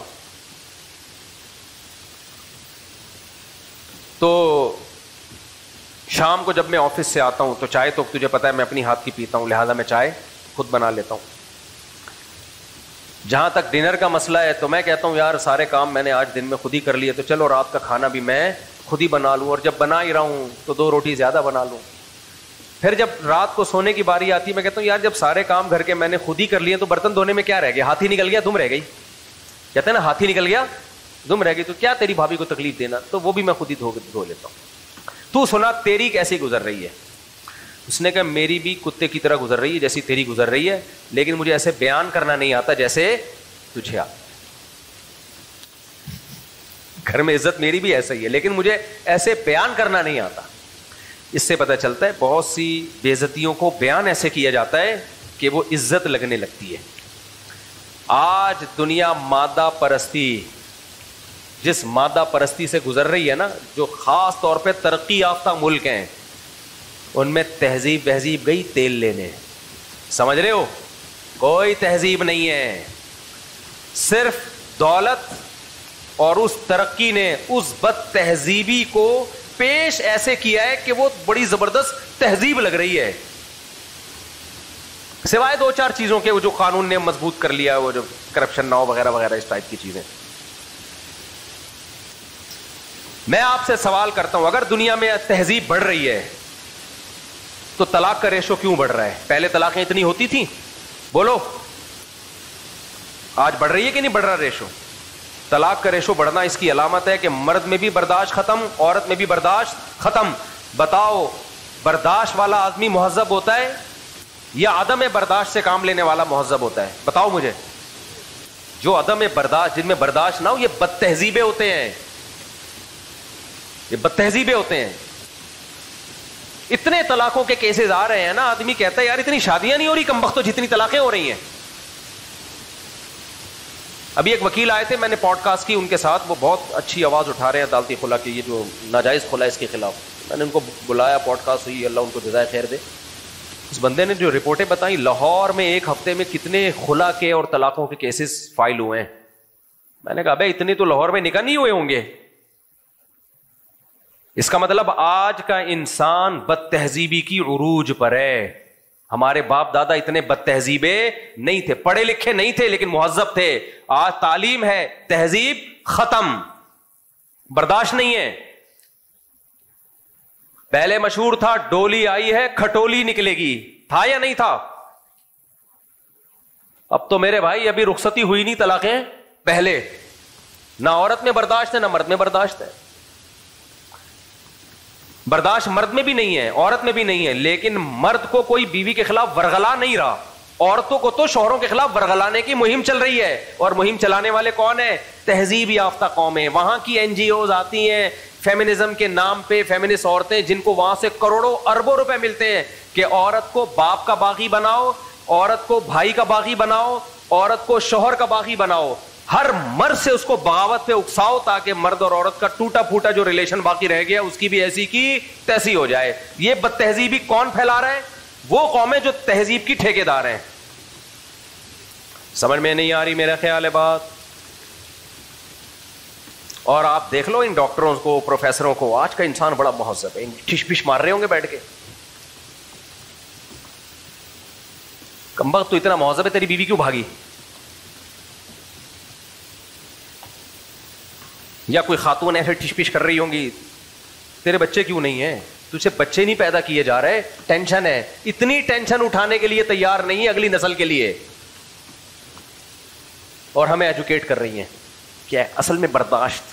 ایسے بیان آ رہے ہوتے ہیں, میں تو دیکھتا ہوں نا یوٹیوب پہ, ایکچولی انسان جو ہے نا برداشت ہونی چاہیے, آپ دوسرے کی بات کا تحمل پیدا کریں, برداشت. ایسے انگلش میں ٹھش پش ماری, تمہارے برداشت تم ہمیں برداشت سکھا رہے ہو. تمہارا خاندانی نظام اس عدم برداشت کی وجہ سے تباہ ہو گیا. نہ باپ ماں کی سنتا ہے, نہ ماں بیٹے کی سنتا ہے, نہ ماں اولاد کی سنتی ہے, نہ اولاد ماں باپ کی سنتی ہے, نہ بھائی بہن کی, نہ بہن بھائی کا, کچھ بھی نہیں. انڈیویجولزم, سب اکیلے. برداشت کہاں گئی بھائی مارکیٹ میں؟ خاندانی نظام اس عدم برداشت کی وجہ سے تباہ و برباد ہو گیا. اس کا مطلب انسان بد تہذیبی کی طرف جا رہا ہے. پہلے شراب کے بغیر لوگ غم برداشت کر لیتے تھے کہ نہیں کر لیتے تھے؟ بولو. بڑے بڑے غم آتے. میری دادی اللہ مغفرت فرمائے, ویسے تو 85 سے اوپر سال کی عمر میں فوت ہوئی ہیں, لیکن میرا خیال ہے 80 کے بعد انہوں نے بتانا چھوڑ دیا تھا, کیونکہ میں 5 سال سے دیکھ رہا تھا 80 ہی کی تھیں وہ. اللہ مغفرت فرمائے. پرانے زمانے کی دادیاں, ظاہر ہے بڑھاپے میں حافظہ بھی کمزور ہو جاتا ہے. انہوں نے مجھے بتایا میرے 11 بچے پیدا ہونے کے بعد انتقال ہوا ہے, اور بعض بچے 4-4, 5-5 سال کی عمر کو پہنچ کے فوت ہوئے. پہلے زمانے میں چونکہ یہ ویکسین بھی نہیں تھی اور بیماریوں کے ایسے علاج نہیں تھے, تو بچوں میں ڈیتھ ریشو زیادہ تھا. ابھی میرا کہیں پولیو پہ مجھے وہ DC نے بلایا کہ آپ تھوڑا سا, ایک علاقے میں کافی مخالفت ہو رہی تھی کہ وہ نا بچوں کو پولیو کے قطرے نہیں پلا رہے تھے, تو ڈپٹی کمشنر میرے پاس آئے کہ یار آپ کی بات لوگ سنتے ہیں, آپ جائیں ان کو ترغیب دیں, پلا دو تاکہ بچ جاؤ. میں چلا گیا, میں نے ان کو ترغیب دی, الحمدللہ علاقے والوں نے پلا دی ہے. وہ میرا کلپ گیا تو نیچے ڈالر مفتی, امریکی مفتی. کوئی تمہاری نسلوں کو پولیو سے, میرا تو کوئی 1 روپیہ بھی نہیں ملا ڈی سی کی طرف سے. لوگوں نے مجھے کہا کہ ڈپٹی کمشنر سے کچھ کام لے لیں. میں نے کہا اگر میں نے کام لے لیا نا تو میرا یہ کام کا جو اخلاص تھا اس پہ ایک سوالیہ نشان ہو جائے گا. جو جس سے میں کام لے سکتا ہوں اس سے کام نہیں لیا میں نے. اور نیچے کمنٹس دیکھو, یہ پیسہ آ رہا ہے اس کے پاس. ہم تمہارے فائدے کے لیے بات کر رہے ہیں. سائنسی ترقی ایک حقیقت ہے, اس کا انکار نہیں ہو سکتا. پولیو پوری دنیا سے ختم ہو گیا ہے سوائے افغانستان اور پاکستان, کیونکہ یہاں مخالفت بہت ہو رہی ہے, نہیں پلاتے اپنے بچوں کو. پلا لو میرے بھائی. تم یہ پیناڈول انگریزوں کی بنی ہوئی کھا رہے ہو, انسولین کے ٹیکے شوگر کے مریض ٹھوک رہے ہیں. یہ کیا تہجد گزار یہ ریونڈ والوں نے بنائے ہیں؟ اللہ حاجی عبد الوہاب صاحب کی مغفرت فرمائے, کیا انہوں نے یہ ایجاد کیا ہے؟ پنکھے تم یہ کوئی جاپانی کمپنی کا ہوگا, گاڑی کوئی, صرف ایک پولیو میں آ کے کہتے ہیں یہودیوں کی سازش ہے, جبکہ یہودی اپنے بچوں کو بھی پلا رہا ہے, سارے امریکن پلا رہے ہیں. یہی ایک شامت آئی بھی ہے. بار بار میں تبھی کہتا ہوں جس کی جو فیلڈ ہے نا وہ اس میں گھسے. میڈیکل سائنس مولویوں کی فیلڈ نہیں ہے. دیکھو تہذیب میری فیلڈ ہے, اس لیے میں اس پہ بیان کر رہا ہوں. اگر میں پیناڈول کے بیانات شروع کر دوں یہاں بیٹھ کے, پیناڈول میں یہ ہوتا ہے, یہ آپ بولو بھائی مجھ سے کلینک کھلی ہوئی ہے, وہاں جا کے ہم ڈاکٹر سے پوچھ لیں گے. آپ سے جو ہم سیکھنے آئے ہمیں وہ سکھاؤ. شادیوں پہ بھی میں اس لیے بیان کرتا ہوں کہ شادی کا تعلق تہذیب سے ہے. جس قوم میں نکاح کا رواج ختم ہوا, گدے گھوڑوں والی زندگی ہوگی. مذہب کا ٹاپک تہذیب ہے, اس لیے مذہب اسی کو فوکس کرتا ہے. تو پولیو کے قطرے جو ہے یہ مذہب کا ٹاپک نہیں ہے, یہ ڈاکٹروں کا ٹاپک ہے. آپ کہہ سکتے ہو پھر آپ کیوں گئے لوگوں کو ترغیب دینے کے لیے پولیو پلاؤ؟ ڈاکٹر کو جانا چاہیے تھا. میں اس لیے گیا کہ کچھ مذہبی لوگوں نے یہ پھیلا دیا ہے کہ یہ سازش ہے. تو جب مذہبی لوگوں کی طرف سے پروپیگنڈا ہوتا ہے تو اس کا جواب بھی مذہبی لوگوں کی طرف سے آتا ہے, تو لوگ سنتے ہیں. میں نے وہ ڈپٹی کمشنر صاحب سے پوچھا, میں نے کہا آپ کو سب سے زیادہ مخالفت کس چیز کی ہوتی ہے؟ کہتے ہیں, میں نے کہا یہ کتنی دفعہ پلانے چاہیے؟ کہہ رہے ساری زندگی بھی پیتے رہو, کوئی نقصان نہیں ہے. میں نے کہا دلیل؟ کہتے ہیں میں ہر چکر میں پیتا ہوں. کہتے ہیں میں جب کسی کو قطرے پلاؤں گا لوگ کہیں گے پہلے آپ پی کے دیکھو. تو کہہ رہے میں تو پی پی کے آدھا ہو گیا ہوں. یار ظلم ہو رہا ہے یار بیچارے کے اوپر. کہہ رہے جب کسی کو پولیو کے قطرے پلانے کے لیے جاتا ہوں وہ کہتے ہیں پہلے آپ, تاکہ پتہ چلے کوئی غلط چیز. کہہ رہے میں خام خامے پی رہا ہوتا ہوں بیٹھ کے. یار میں تو روز ہی پی رہا ہوتا ہوں. تو کچھ باتیں ہوتی ہیں, پروپیگنڈا ہوتا ہے, اس کا حقیقت سے تعلق نہیں ہوتا. ہاں کچھ ویکسین ایسی ہیں جن کے ہم ابھی تک نہیں اس پہ ہم مطمئن. HPV کے نام سے آئی ہے جو ابھی ایک نہیں, اس کے فیور میں ہم نہیں ہیں, کیونکہ وہ ان کی سوسائٹی کے لیے, وہ ان کا بیماری ہے, وہ ہماری سوسائٹی کی بیماری نہیں ہے. وہ گوروں کی بیماری ہے, ان وہ لگوائیں, وہ ہماری بیماری ہے نہیں. پولیو تو ہماری بیماری ہے, ان کی تھوڑی ہے. گٹر کے پانی وہ تھوڑی پیتے ہیں, ہم لوگ پیتے ہیں. ان کی بیماری نہیں ہے پولیو, پھر بھی پلائی انہوں نے. ہماری ہے پھر بھی نہیں پلا رہے. باقی جو ایک نئی ایک ویکسین آئی ہے تو وہ جو ہے وہ ہماری بیماری نہیں ہے. وہ ہم نے جو ڈاکٹروں سے تحقیق کی ہے, پوری ریسرچ کی ہے, اس کے بعد ہم اس کے فیور میں نہیں ہیں. اگر مجھے ڈی سی بلائے گا, ڈی سی صاحب بلائیں کہ اس کے لیے آپ فیور میں بیان نہیں دوں گا جب تک 2 اور 2 4 کی طرح یقین نہ ہو جائے کہ یہ ہے کیا اور یہ کس مقصد کے لیے پلائی جا رہی ہے. 100% اطمینان نہیں ہو جائے گا. خیر, تو بات کو میں جلدی سے سمیٹ کے ختم کرتا ہوں. میں یہ کہہ رہا تھا آپ سے, یہ سمجھانا چاہ رہا تھا آپ کو کہ دنیا بد تہذیبی کی طرف جا رہی ہے. تہذیب پہلے تھی, اب کیا ہو رہی ہے؟ ختم. ہاں ترقی بڑھ رہی ہے, تعلیم بڑھ رہی ہے, تو اب بد تہذیبی کو تعلیم اور ترقی کے شیرے میں ڈبو کے پیش کیا جا رہا ہے, تو وہ میٹھی لگ رہی ہے ہمیں, ورنہ تہذیب وہی تیل لینا. تو میں یہ مثال دے رہا تھا کہ پرانے زمانے میں, ہاں میری دادی کی مثال دے رہا تھا, کہتی ہیں 11 بچے انتقال ہوئے ان کا. ایک تو 6 سال کی عمر میں پہنچ کے, ماں کو کس قدر محبت ہوتی ہے 6 سال کے بچے سے. میری دادی نے بتایا کہ میرا ایک بچہ جب کھیل کے آیا, آتے ہی اس نے پانی پیا اور دھڑام سے گر گیا اور ڈیتھ ہو گئی.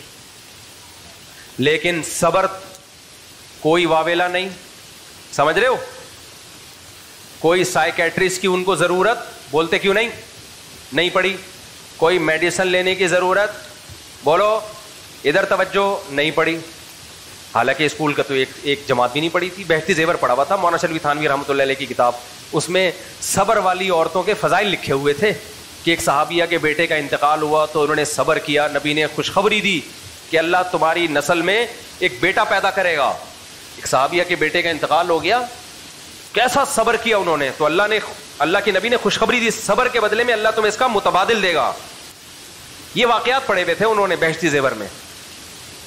میری دادی نے اگر میڈیکل سائنس کی درجنوں کتابیں پڑھی ہوتی اور ہو سکتا ہے ماہر نفسیات بھی بن چکی ہوتی, 11 بچوں کی ڈیتھ پہ ایسا صبر نہیں ہو سکتا تھا. سمجھتے ہو گے نہیں سمجھتے؟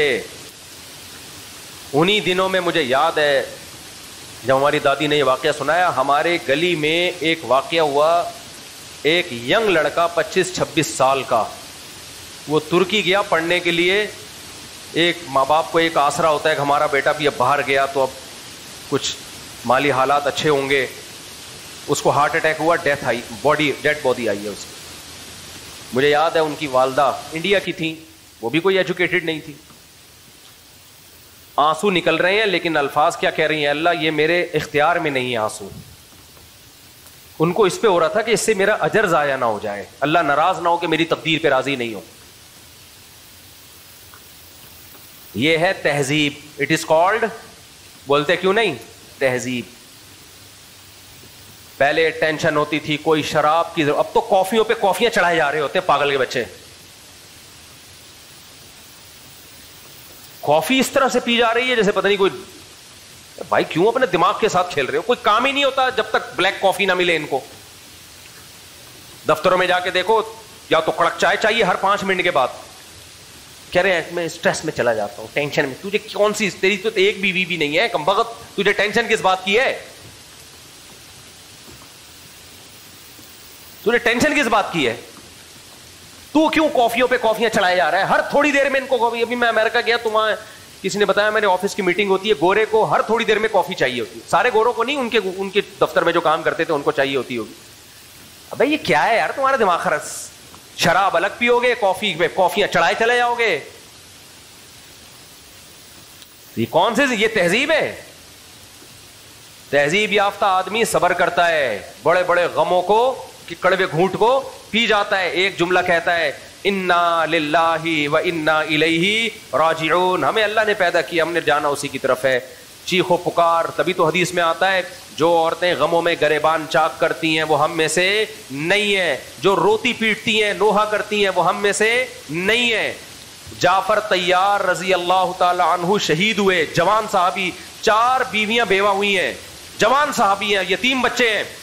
گھر سے اونچی آواز آئی رونے کی, خواتین کے رونے کی آواز آئی اونچی. آپ صلی اللہ علیہ وسلم اتنا غضبناک ہوئے, پہلے کہا کہ جا کے آرام سے سمجھاؤ, نہیں تو فرمایا خاک لے کے ان کے چہرے پہ ڈال دو. کیوں اسلام اس طرز عمل کو پسند, بولو نہیں. آج دیکھ لو, ایک طرف اتنا صبر ہے کہ ابا مر گئے اور ناچ گانے کے پروگرام بھی ڈیلے نہیں ہو رہے, صبر کا یہ عالم ہے. سمجھ رہے کہ نہیں سمجھ رہے؟ جو پروگرام چل رہے ہیں ڈرامے کے جو چل رہے ہیں وہ بھی, اس میں بھی وقفہ نہیں آ رہا. یہ صبر نہیں ہے, یہ بھی بد تہذیبی ہے. کہ ریلیشن کیا ہو گیا, بولو ختم. ابا مر جائیں یا پڑوسی مر جائیں کوئی پتہ ہی نہیں, کوئی فرق ہی نہیں. اور ایک طرف بے صبری اتنی ہے کہ ذرا سا غم فوراً گولیاں کھانا شروع, فوراً ڈاکٹروں کے پاس جا رہے ہیں. غمی چیخنا چلانا, ہائے ہوئے, شرابیں چل رہی ہیں, شراب کے بغیر گزارا ہی نہیں ہے. تو یہ بد تہذیبی کی عروج پر ہے. تہذیب یافتہ جب انسان ہوا کرتے تھے ونس اپون اے ٹائم, جب تعلیم اور ترقی نہیں تھی بالکل بھی, پیغمبروں کی تعلیمات تھیں, تو اس وقت لوگ بوڑھے باپ کی کڑوی کسیلی برداشت کیا کرتے تھے, بوڑھی ماں کی الٹی سیدھی بھی بولو برداشت کیا کرتے تھے. ماں کی گود میں, بوڑھی ماں کی گود میں سر رکھنے میں ان کو سکون ملا کرتا تھا. ابا جوان بیٹوں کو جوتا بھی مار دیا کرتا نا تو وہ ہنستے ہوئے بتاتے تھے. مجھے یاد ہے ایک وزیرستان کے علاقے کے کچھ پٹھان تھے, وہ میرے ساتھ ہم سب بیٹھے ہوئے گپ شپ لگا رہے عید کے موقع پہ, تو مجھے اپنے دادا کا قصہ سنا رہے ہیں. کہہ رہے ہیں مفتی صاحب ہمارا دادا اتنا غصے والا ہے, ہم ایک دفعہ بیٹھے ہوئے تھے, ہمارے دادا نے سب کو اٹھا کے جوتے مارنا شروع کیے. مجھے ہنس ہنس کے بتا رہے ہیں, دادا نے اٹھا کے جوتے مارے اور ہم لوگ کوئی ادھر بھاگ رہے ہیں کوئی ادھر, ایسے ہنس ہنس کے بتا رہے ہیں. دادا نے اچھا کیا نہیں کیا, جوتے مارنا وہ ایک الگ بات ہے, لیکن پوتوں پر تو یہی سوٹ کرتا ہے کہ دادا کے جوتوں کو بھی کیا کر رہے ہیں, انسلٹ محسوس. آج باپ, دادا نہیں, باپ بھی اگر اولاد سے تھوڑا سا ٹیڑھے لہجے میں بات کر لے تو بچے کہتے ہیں میری سیلف ریسپیکٹ میں کیا آ رہی ہے, کمی, میری اس گھر میں عزت نہیں ہے. ابے تو کمبخت, تو باپ ہے یا اولاد ہے تو؟ اور ان میں تو بہت زیادہ ہے جن کی ہم تقلید کر رہے ہیں نا, ان قوموں میں تو, ان میں تو باپ کچھ بھی نہیں کہہ سکتا. اور غامدی صاحب نے تو بیڑا ہی غرق کر دیا, کیونکہ غامدی صاحب لبرل لوگوں کے مفتی ہیں. وہ ایسا اسلام پیش کر رہے ہیں جو وہاں کے لبرلز کو سمجھ میں آ جائے, جس میں نہ ابا کی اطاعت ہو نہ اماں کی اطاعت ہو. غامدی صاحب نے کہہ دیا ماں باپ کی اطاعت لازم نہیں ہے, ماں باپ کے ساتھ حسن سلوک کا حکم ہے, اطاعت لازم نہیں ہے. واہ واہ, نئی تحقیق آئی ہے مارکیٹ میں. صحیح بخاری کی حدیث ہے, نبی صلی اللہ علیہ وسلم سے پوچھا گیا کبائر کون سے ہیں, آپ نے فرمایا الاشراک باللہ, جو کبیرہ گناہ ہے ان میں سب سے پہلے اللہ کے ساتھ شرک. بخاری کی حدیث ہے, میرے اس بیان کے ساتھ وہ ریفرنس لگا دینا. دوسرا آپ نے فرمایا عقوق الوالدین, دوسرے نمبر پہ جو سب سے بڑا گناہ ہے والدین کی نافرمانی. عربی لغت کی کتابوں میں دیکھیں عقوق بدسلوکی کو نہیں کہتے, نافرمانی کو کہتے ہیں. اور غامدی صاحب کہہ رہے ہیں والدین کی اطاعت لازم, بولو نہیں. نافرمانی, اطاعت جب نہ کریں تو اس عمل کو کیا کہا جاتا ہے, نافرمانی, جس کو بخاری کی حدیث میں کبیرہ گناہ قرار دیا گیا ہے, کبیرہ گناہ. ہاں کچھ معاملات ایسے ہیں جس میں انسان نے آپ کو اپنی زندگی کا خود فیصلہ کرنے کی اجازت دی ہے. کچھ چیزیں ایسی ہیں وہ ہم بھی ہائی لائٹ کرتے رہتے ہیں, جو انسان کے بنیادی رائٹس ہیں. آپ نے پڑھنا ہے یا تجارت کرنی ہے تو آپ خود فیصلہ کرو گے. ماں باپ کی رائے پر عمل کرو, اچھی بات ہے, لیکن لازم نہیں ہے. آپ نے یہاں شادی کرنی ہے وہاں نہیں کرنی, کرنی ہے کہ نہیں کرنی, اس میں اللہ نے آپ کو اختیار دی اگر آپ کما رہے ہو. لیکن جرنلی جتنی بھی مباح چیزیں ہیں ان میں شریعت نے ماں باپ کی اطاعت کو واجب قرار دیا ہے. آپ کے والد آپ کو کہتے ہیں کسی کام کا یہ کرو, ماں کہتی ہے کسی کام کا, اس پر امت کا اتفاق ہے, اتفاق ہے کہ نفلی نماز توڑ دو آپ ماں باپ کی اطاعت میں. آپ کی ماں نے آپ کو کہا نا پانی پلاؤ اور آپ نماز پڑھ رہے ہو, تو صحیح حدیث سے ہمیں پتا چلتا ہے کہ اس موقع پہ کیا کیا جائے گا, نماز توڑ کے ان کو پانی پلایا جائے گا. ابو درداء رضی اللہ تعالیٰ عنہ فرماتے ہیں, صحیح حدیث ہے مشکات کی, کہ ابو درداء رضی اللہ تعالیٰ عنہ کے پاس ایک شخص آیا اور کہنے لگا میرا باپ مجھے حکم دے رہا ہے کہ میں اپنی بیوی کو طلاق دے دوں. ابو درداء رضی اللہ تعالیٰ عنہ نے یہ جواب نہیں دیا کہ ماں باپ کے ساتھ اچھے سلوک کا حکم ہے, اطاعت کا حکم نہیں ہے. ابو درداء نے چونکہ نبی کی صحبت اٹھائی تھی اور صحابہ میں علم میں بڑے مشہور عالم تھے, وہ انہوں نے فرمایا کہ میں نے نبی سے سنا ہے رضا الرب فی رضا الوالد و سخط الرب فی سخط الوالد, جس نے خدا کو خوش کرنا ہے باپ کو خوش کرے, جس نے خدا کو ناراض کرنا ہے باپ کو ناراض. کیا مطلب, ڈیورس دے دو اپنی بیوی کو جب باپ کہہ رہا ہے.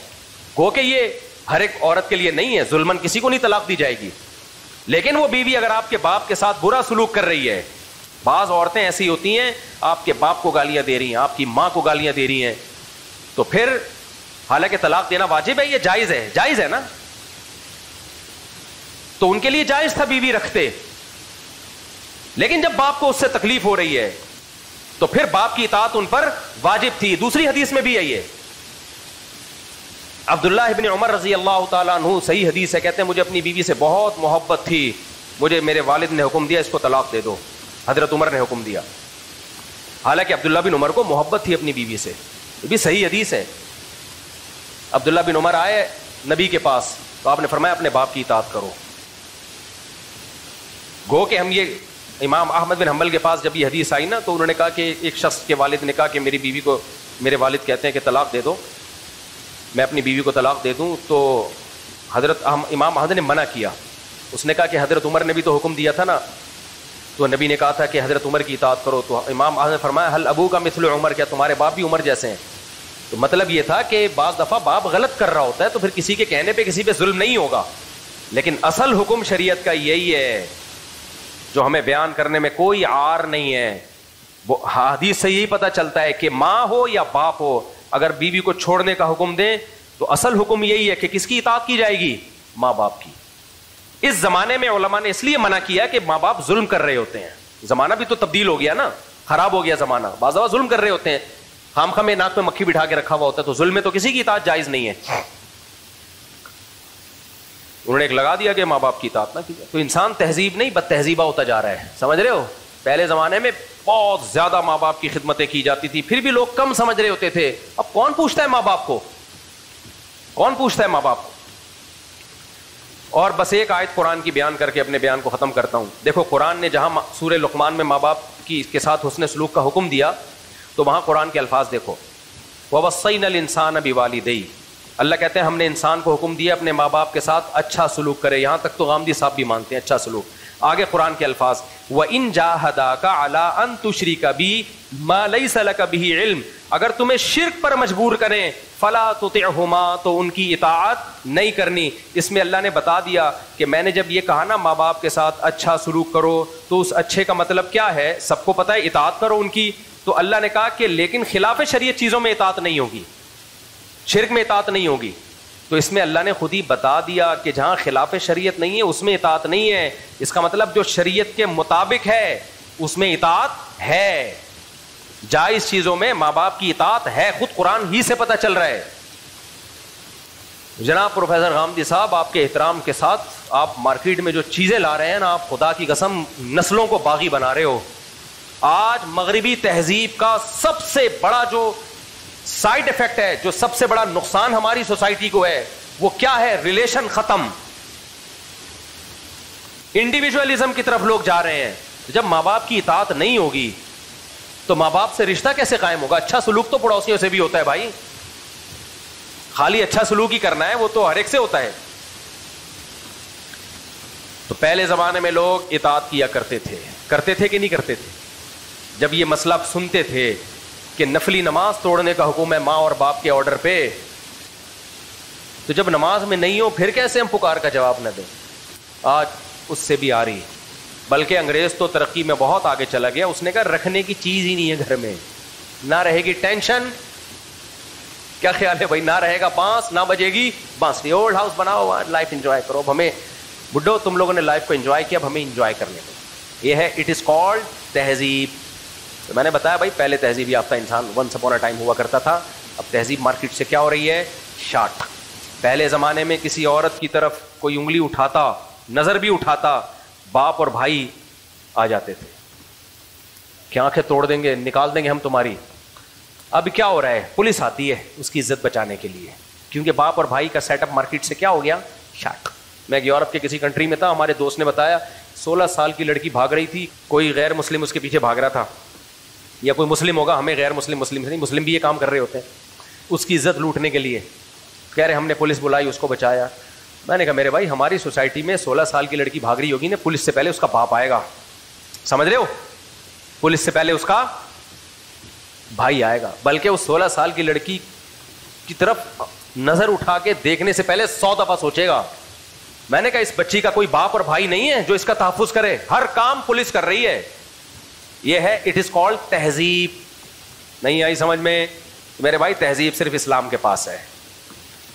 اسلام سے محبت کرو میرے بھائی, اسلام ہی ہے جو تہذیب سکھاتا ہے. جہاں اسلام گیا وہاں تہذیب مارکیٹ سے شاٹ. اللہ عمل کی توفیق عطا فرمائے. گڑیا بیٹھ جاؤ شاباش. ہاں بھیا, یعنی کسی کو کوئی الٹا خیال آیا اور اس کے بعد نماز شروع کر دی. اب نماز کے دوران شک ہو رہا ہے کہ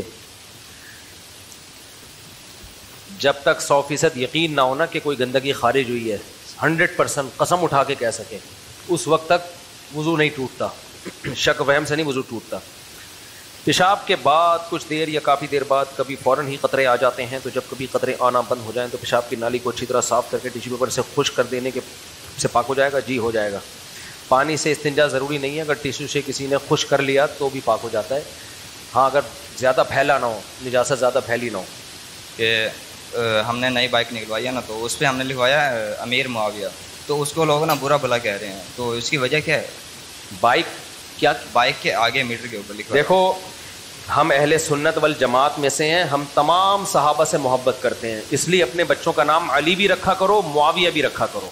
یہ نام ایسا نہ کرو کہ آپ کسی کے پروپیگنڈے میں آ کے معاویہ نام رکھنا چھوڑ دو.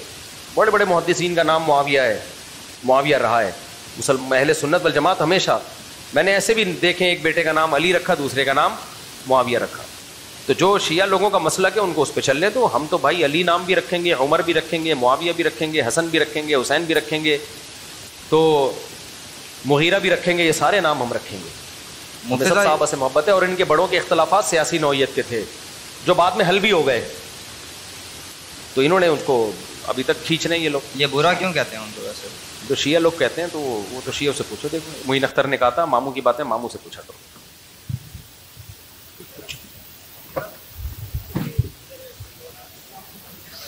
ہوئی اس سے بائیکاٹ بالکل ختم,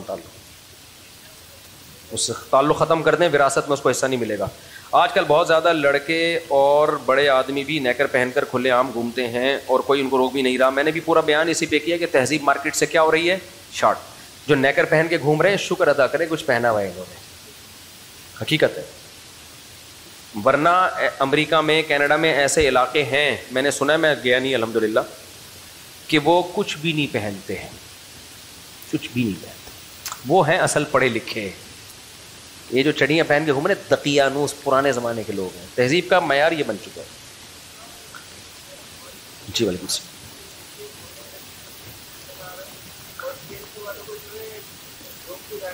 ٹی ایل پی والوں کی باتیں ٹی ایل پی والوں سے پوچھیں, ماموں کی باتیں ماموں سے پوچھیں.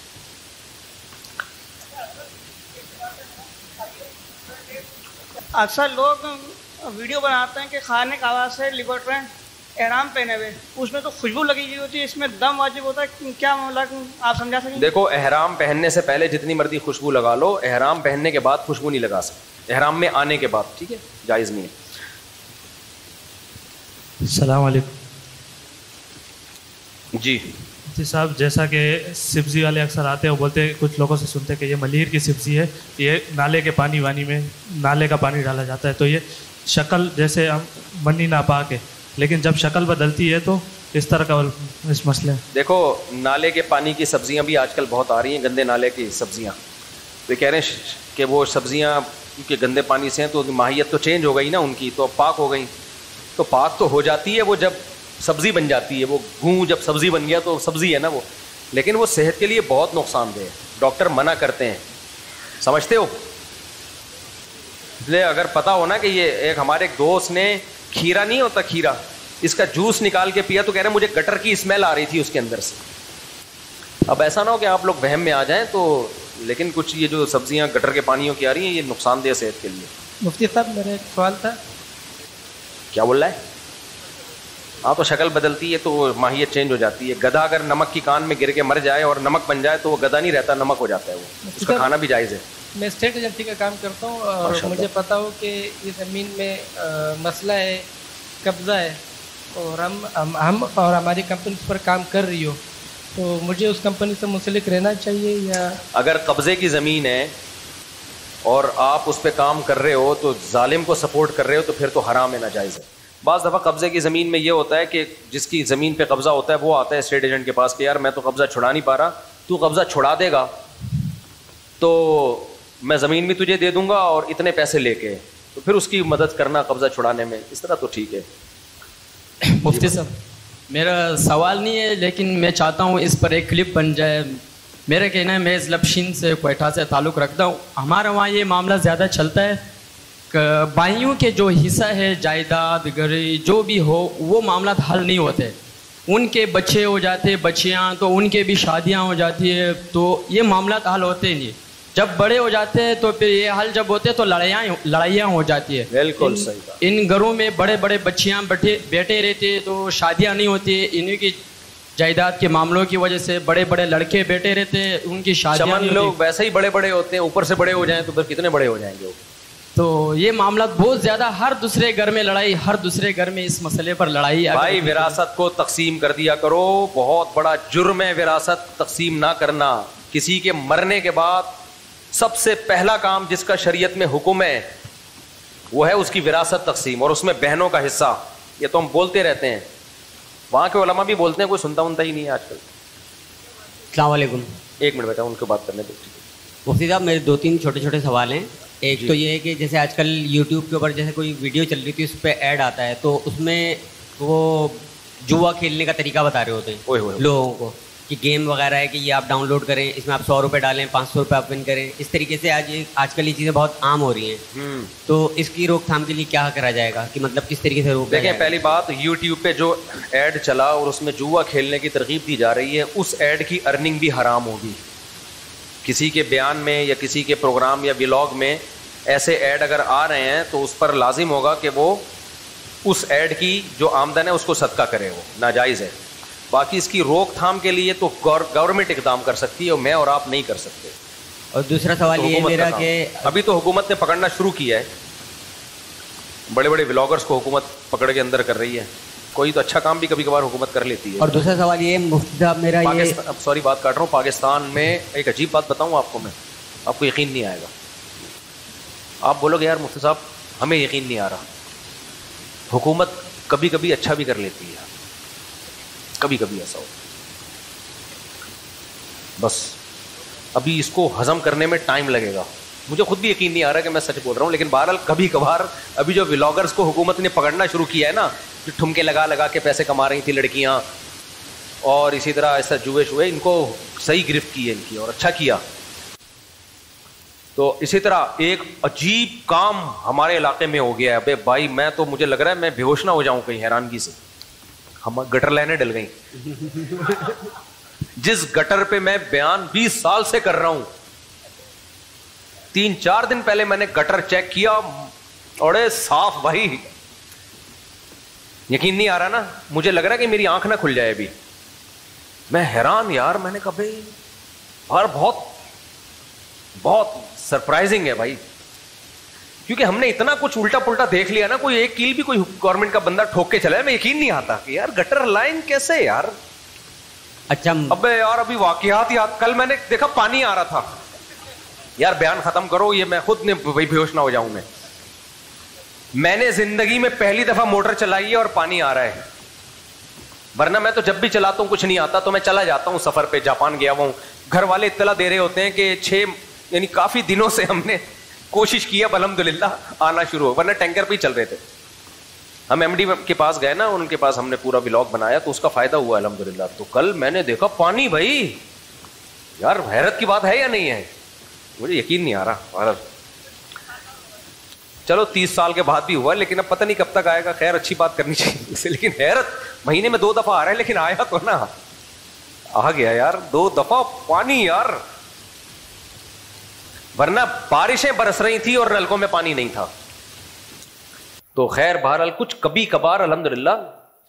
تو پھر ایسے موقع پہ ہماری پالیسی اس کو بہت ہائی لائٹ کرو, بڑا چڑھا کے. ابھی میں پوری دنیا میں جا کے بتاؤں گا نارتھ کراچی میں پانی آیا, اتنا ہائی لائٹ کرو. مخالفت سے تو کچھ نہیں ہو رہا, شاید اتنا زیادہ اپریشیٹ کرو گے تو شاید تھوڑا سا وال کا ایک چوڑی اگلی دفعہ اور زیادہ کھول دیں. یہی ہے ہمارے پاس, اور کیا کر سکتے. چل اچھا مفتی صاحب ایک سوال میرا, یہ دوسرا سوال ہے کہ جیسے ایزی پیسہ اور جیز کیش سے جو لوگ لون لیتے ہیں, اب یہ جو لون ہوتا ہے اس کا جو 10,000 روپے لون لیا تو یہ 14,000 روپے بولتے ہیں کہ بھرنے ہیں آپ نے. ابھی بتائیں یہ 14,000 میں, یہ لون نہیں ہوتا, یہ جائز ہے. دیکھو لون ہوتا ہے آپ نے کسی سے پیسے لیے اور لوٹا رہے ہیں زیادہ, اس کو وہ لون کا نام دیتے ہیں ایزی پیسہ والے. وہ یہ ہوتا ہے کہ ایڈوانس بیلنس جلوانا. جب کوئی چیز ایڈوانس میں لی جاتی ہے تو وہ یعنی قسطوں پہ لی جاتی ہے مہنگی ہوتی ہے, اور کیش پہ لی جاتی ہے سستی ہوتی ہے.